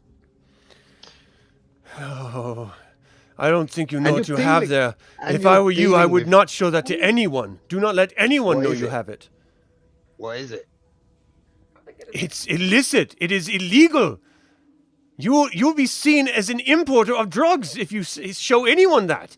And if you tell them that some religious group in the wilderness was selling it and you just happened to pick it up, there's no way they're going to believe you. Well, probably. Or I could plant it on you, blame you, say we caught you. See, I knew you were the bad guys.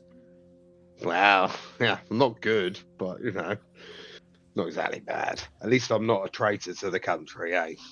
Oh, yes, I'm sure you act out of patriotism in everything you do, like planting drugs on me and selling me out for patriotism.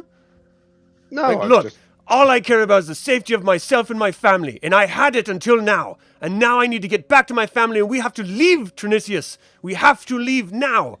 So, can we go? Can you untie me, please?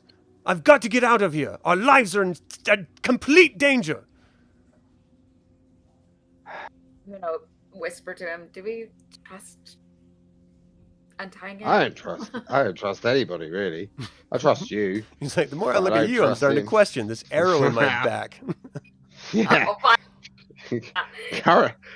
Currently, Do you need me to treat that? I now am that so we're sorry. talking about it. would be really quite helpful. It's been scraping Forgot for a against my minute. collarbone for ages. Look, we've obviously I'll ditch these. Well, do I ditch the drugs? Ditch the drugs, it's safer. Yeah, but it is She's like, evidence. come on. It's evidence, though. We've got some solid evidence of what they're doing. But then again, they'll just try and pin it on me. So you're probably Yeah, right. yeah. Yeah, Yeah. I'll ditch it. We'll ditch Cool. it. Smart. Do you let this Let guy some loose? vultures. Let some vultures eat it. Yeah, well, I'll untie him. but I'm Drugged not- vultures. Yeah. A new danger. And Cocaine bear. Yeah, exactly. That was awesome. Bury it. Maybe we should have led some bears there and just given them it. That'll wipe them out. Okay, yeah. Yeah, I vote for untie him, but keep a close eye We're all on in him. agreement on where to go. We're going to get the kid back to his family. And Okay. get his Then we'll family take out it from of there. Dodge. So do you Okay. you do untie him? You said. Yeah. Okay. He doesn't try to rush away or anything. It's the wilderness. He wants to live, and he's clearly worried about his family now, like genuinely. He just reinforces the idea that they are going to be coming after us. They have to silence us now that they know that we lived. We are in incredible danger. I'm sure you guys are fine, but we are not. As soon as we get there, we have to leave immediately. Okay, Yeah. let's hurry.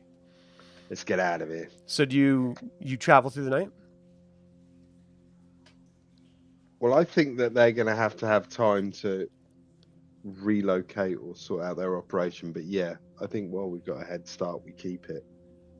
Okay. I So think it's about speed now. yeah.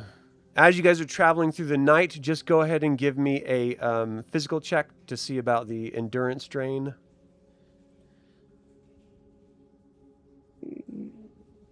Okay. Do one for him. Oh, yeah, I'm angry. Oh, Piotr. Yeah, so you are just suffering. Not only are you coming down from the drugs, which is going to give you that perpetual -1 on your ability checks, but now that ache in your body is just coming, and you're really starting to think. Give me a mental check really quick.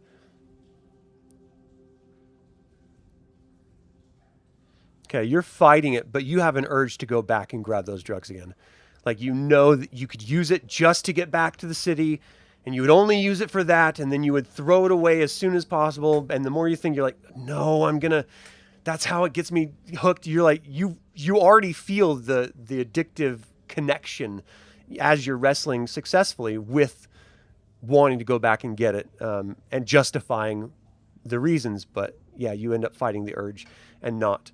But you are exhausted. You just have a perpetual -1 to your rolls moving forward for at least another 4 hours. So you guys, exhausted, really just drained, and that's when, of course, you hear the howls again, breaking through the night. And as the moon is sort of glistening, you guys get back to that point where you would need to cross, and you see all these wolves consuming the corpses of the birds that you had killed.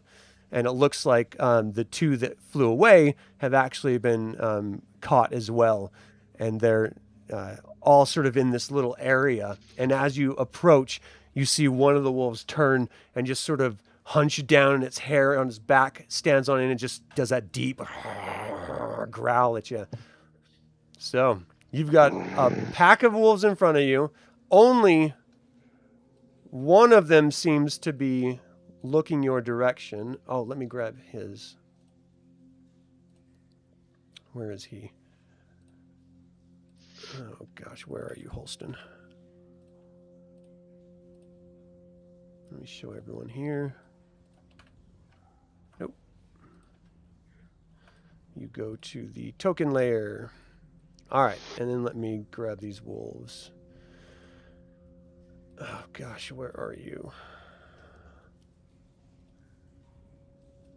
Here you are. So only one of the wolves seems to be looking at you, but there are two other wolves focused on the vultures, eating their corpses. So as you sort of round this rocky corner, you see them, and Holston quickly takes a step back. Do your thing! So, just urging you forward. Do my thing. I'm I'm staying here. He can come and get me. Okay. Jeez. Are you going to delay your action? Yeah, I'll delay my action. If he comes close, then I'll stab it. But otherwise, I'm not in the best of states. Right. So So we have to pass by. Yeah. I mean, at this We point, have it to doesn't get over matter that because this bridge. thing sees you. And it's ready to attack you. So you could probably find a way around. It would just take longer, but you're still going to have to deal with this immediate threat. How many did you say there were total? There's 3 total. Only 1 is facing you. I can grab the others and show. Where is it? Oh, there it is. Do I shoot it? Is there a way? Any other way? I say you shoot it if it starts to move towards us. Shoot it. If it gets up to us, All right, so I'm stab gonna it. be ready. Then I guess Okay. looks like we're gonna try to skirt. Holston like Yeah. grabs a rock off the ground in his hand. He's like, "We've got this. We've got this. We just got to scare them off. We can do this." You couldn't even kill a fripping priest. And the coyote lunges forward. So, Aelene, give me your attack roll. It's wow, that's a good defense. So it dodges out of the way, it springs to the side as your arrow flies right past it. It charges towards Piotr. Give me your attack roll. It had a 16 on its defense. I'm losing arrows. Oh, 50. You go to jab it, it barely misses. It comes in for a bite with its tearing jaws. Oh, that's not very good. Your defense, it latches onto your armor and shakes you a little bit, but you sort of push its big body off. All right, this next round, on Holston's turn, he is going to move up and try to hit it with a rock. What are you going to do, Piotr? I'm going to try and stab it. Aelene? Oh, I'm afraid to use the bow and arrow, so I'm gonna try to stab it also with the dagger. All right, Piotr, you're up.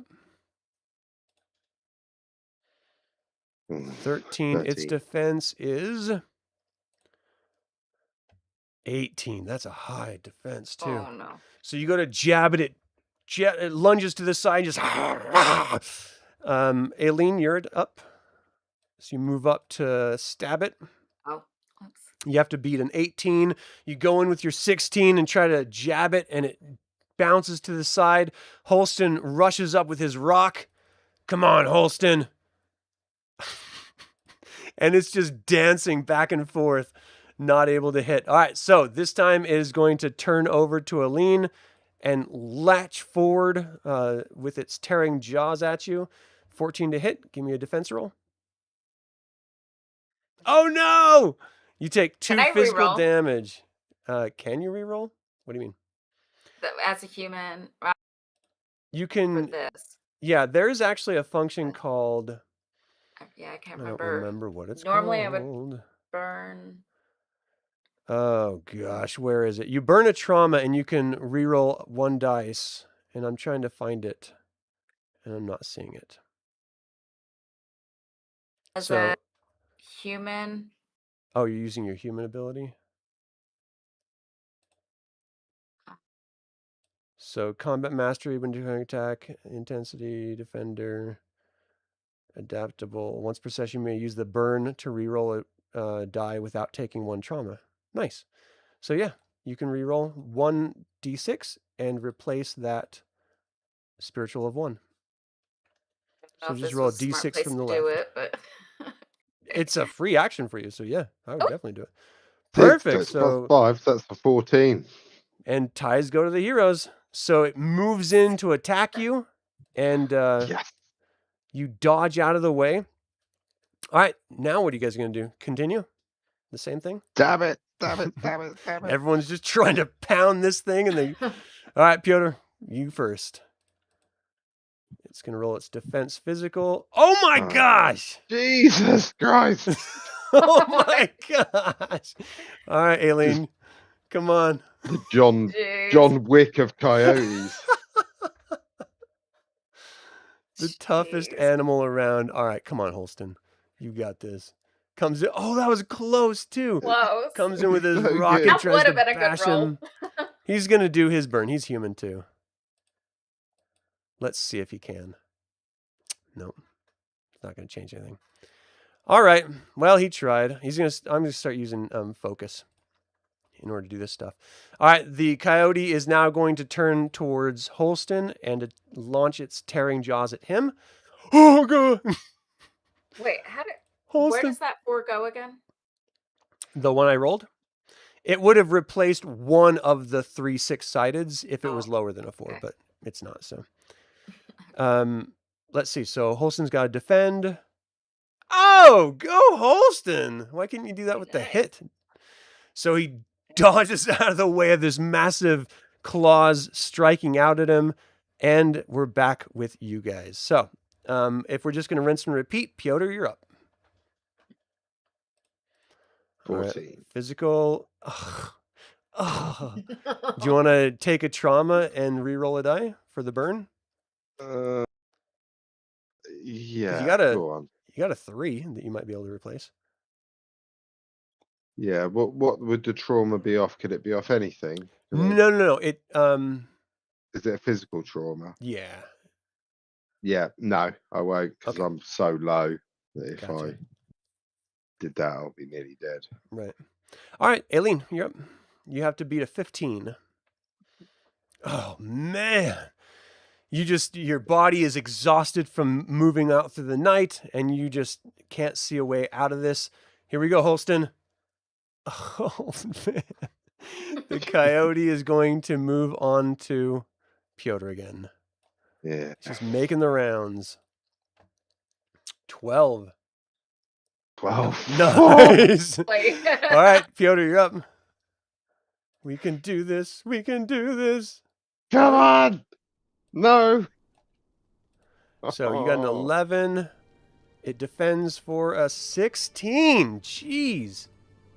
This is like the dopest of coyotes. I Yeah. actually want this dog. Aelene, you're up. Let's train it. All right, so you have to get over 16 because that was his defense roll. Holston is going to take a trauma. And he is going to re-roll a dice if he needs to. I'm going to wait till I roll first. Okay, he's going to definitely take that trauma. And re-roll a 6. Oh. This is just comically horrible. This is just right. the greatest of creatures. Piotr, or I'm sorry, the coyote is now going to cycle over to Aelene and attack. Actually, I should have done the tearing jaws attack. So 13. Oh, it got you. So 2. Actually, it's 1 trauma. 1 trauma. I don't know why I put 2 because it's just its claws. It's not a weapon. And then Holston is going to. Oh wait, no, it's initiative again. So it's Piotr's up. Oh my man. god. Oh. So close. Well, but these guys might have a chance. Aelene, you're up. You got to beat a 10. Yes! Yes! Yes! Oh my gosh. All right, 2 trauma. Nicely done. It is definitely hurting. Now Holston's going to go in there and finish him? Question mark? No. Nope. No. Nope. All right, the coyote only has 1 trauma or 1 score, so it's going to rush back to its friends on its turn. Piotr, are you going to attack it first? I'll try and finish it before it goes. All right. That's Its it. defense is a 9. You finish it off. You just as it drops down dead. That was a long, brutal fight. Jeez. And we still got 2 more down there. Well, Yeah. now that you killed it and they heard, they sort of look up and they see that you outnumber them, and they rush off into the darkness. Oh, it's Let's dark. get out of here. Ah, Yeah, let's get out it's of here. morning. I mean, you guys have been traveling all through the night. I wanted to try to see if I can find any of my arrows through here. Because they're getting lower and lower. Really? Yeah. Holston's God. like, what are we doing? Can't we I don't just know. leave? I'm not going to spend a long time, but do I happen to find any? Well, how long are you going to spend?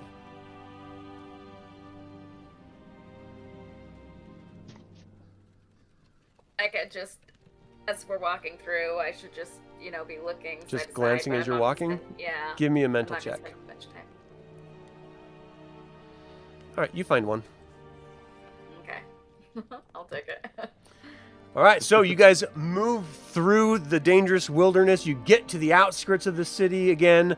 You get to the city gates, which you did not exit last time. And you can see that there's always guards at city gates, but they don't really bother anyone or talk to anyone. It's just a duty station they have to be at. So you pass through, you get into town. Do you go straight to Holston's house, or what do you want to do? I think we should, because I think this is time sensitive now. Yeah, So, they're in for his danger. family. And Yeah. Okay. So you head up to the house. He rushes in, the front door opens it. Mother, father, I'm home! And Fran and Avis come, moving out from the inside of the house where they were, and they instantly run forward and embrace him. He's like, we have to go. You have to get all of your belongings. The Freebirds, they're going to come after us.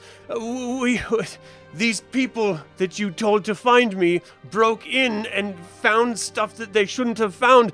And now they're going to come to silence us. The entire gang is going to be after us. We have to leave Trinicius immediately.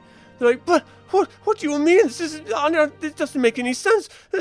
Oh, God. And they're just freaking out. And so he's doing his best to try to get his parents to focus and grab their things. He's leading his mother and father to their rooms and helping them stuff stuff in bags.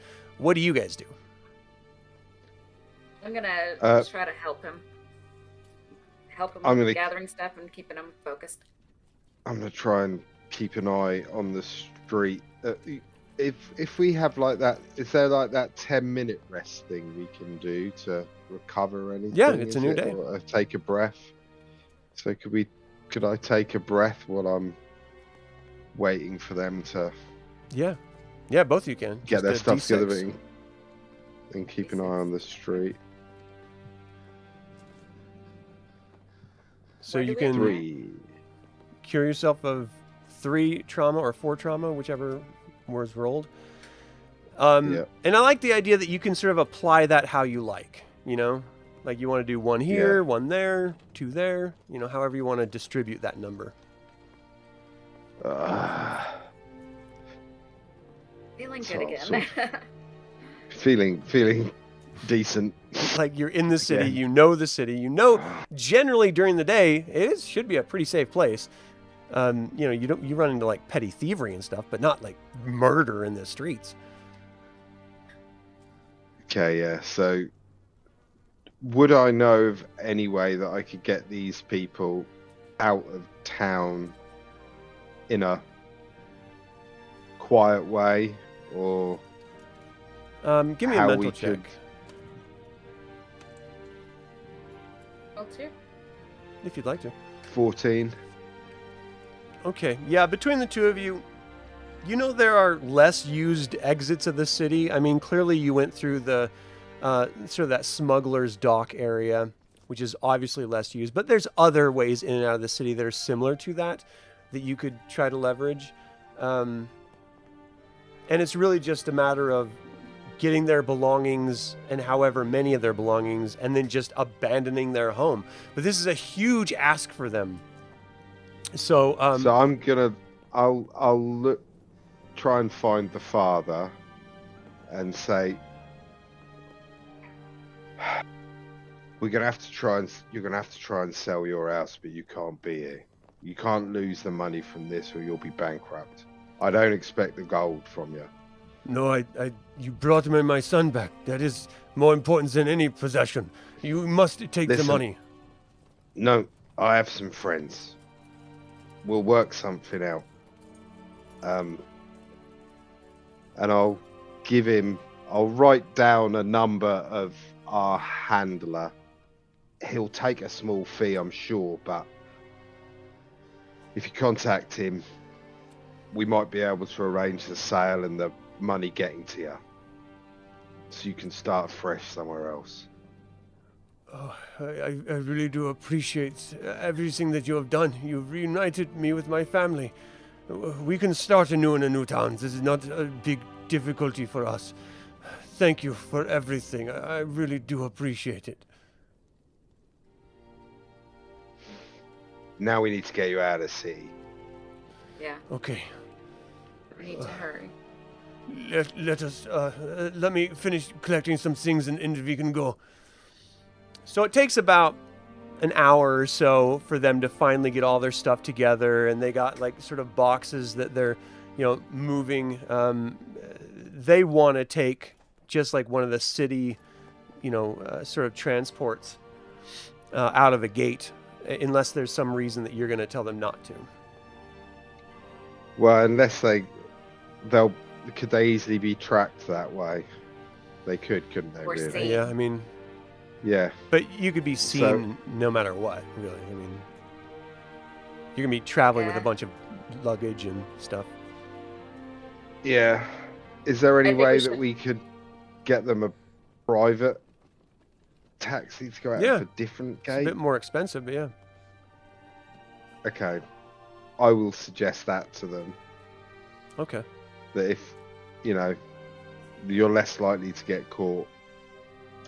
This gang is big, and they don't want getting out. But I don't know anything other than my son.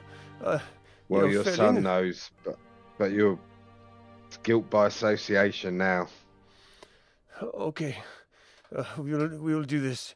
Will you stay until we go? Of course. Thank you. We can get some more food for you if you are hungry. You need to pack. Okay. So it takes them, like I mentioned, about an hour and a half or something. And then they eventually wait for the private cab to come, get everything loaded up in secret as best as they can, and end up traveling. And as you guys are watching them go away, you feel infinitely better because at least, you've gotten them on the thing. Are you going to follow them out, or are you just going to watch it go? Yeah, well, I would think we'd follow them out Yeah. just to make sure they don't get. Are you going to try to Got be on the stealthy way. about See it, it or? through to the end. Yeah, I don't want to. Try not to draw any attention to ourselves. Okay. Yeah. Give me some spirit checks. Whoa. All right. Yeah, I mean, it's a bustling city. It's the middle of the day. Commerce is happening. You seem to be blending in with the crowds, without any real effort. And you see eventually, as you move toward one of the outer gates, the less used gates, it sort of goes off into the distance, and you see, the trail of dirt from the road as it's going on its way. And you genuinely feel like you got them out of the city and everything feels fine. We didn't take the money again. Oh my god, this conscience know. is gonna kill me. I know. I'm patting him on the part of his back that's not injured. That She's bit. sticking her finger in the hole. Trying to finish me off. Why did we do this? There'll be other jobs. We did a good thing. Nice. We need to tell Frank about it. He might be able to make some money off the sale Yeah. and get the money to him. Oh. At least they're safe for now. So that within the this was about like a month or 2 months before the actual session that we're running. So in that time, that the home was bought up. This is the capital. It's easy to sell property here. And so the money supposedly did go out of town, but it's through a handler, so you're not sure where it went. But it did end up leaving town. And you lost all knowledge or contact about this not knowledge, you know you experienced what you experienced, and you know what you know, but you've never seen that gang pop up again. So either they are biding their time really patiently, or maybe it's just too much of a gamble to go after people who operate within the city. But whatever the reason, they don't seem to be coming after you anymore. And what it does do is when you are up at the end of our last session, when you are up in the Grand Library and you looked under that rug and you saw that sparkling purple powder, you instantly remember this bounty hunting experience, and you recognize that as the drug on the floor underneath that rug. I thought you were going to say I instantly fell down to my knees and started to snort for high Let's do a mental check. That'd be so funny. No. More. So Jesus Christ! You clearly have a connection with what Yeah. this drug is now, and you know that it does go into the upper echelon of government and military much more than you would ever have thought, which probably explains all of the shit that you had experienced that first session, and of course will lead into the next session. But that is all I had for you guys today. Thank you guys so much for joining. I really do appreciate that you guys are willing to do these like little one-offs when some of our group can't join. But I hope cool. you had fun. Yeah, it was good. It was really good. It was a lot of fun. Glad we survived. Yeah. Damn That wolves. wolf. I don't know. Super wolf. Maybe it Yeah. found the drug. Maybe right. that was the problem. Yeah. It got to it first. Well, that is all we have today. Thank you guys so much for tuning in and watching. If you're watching this live, we appreciate it. If you're watching this after the fact, let us know in the comments what you thought about this one-off, this little one-shot adventure. Would you have done anything differently in dealing with this clearly bratty little guy? Let me know in the comments below, of course. And if you ever want to join in on any of these, there's links below to join any of the Start Playing or to sign up, get $10 off signing up for startplaying.games. Thank you to all of the patrons and of course YouTube members and stuff. We really do appreciate everything. We're going to be back in 2 weeks continuing our main adventure, so we look forward to seeing everyone there. For everyone here, my name's Adam. This is DireLands. We're on Evil Live Play. Till next time. I actually don't have a really good sign up for this. As always, like it or not, evil spelled backwards is live. So get out there and be evil. That's my sign off.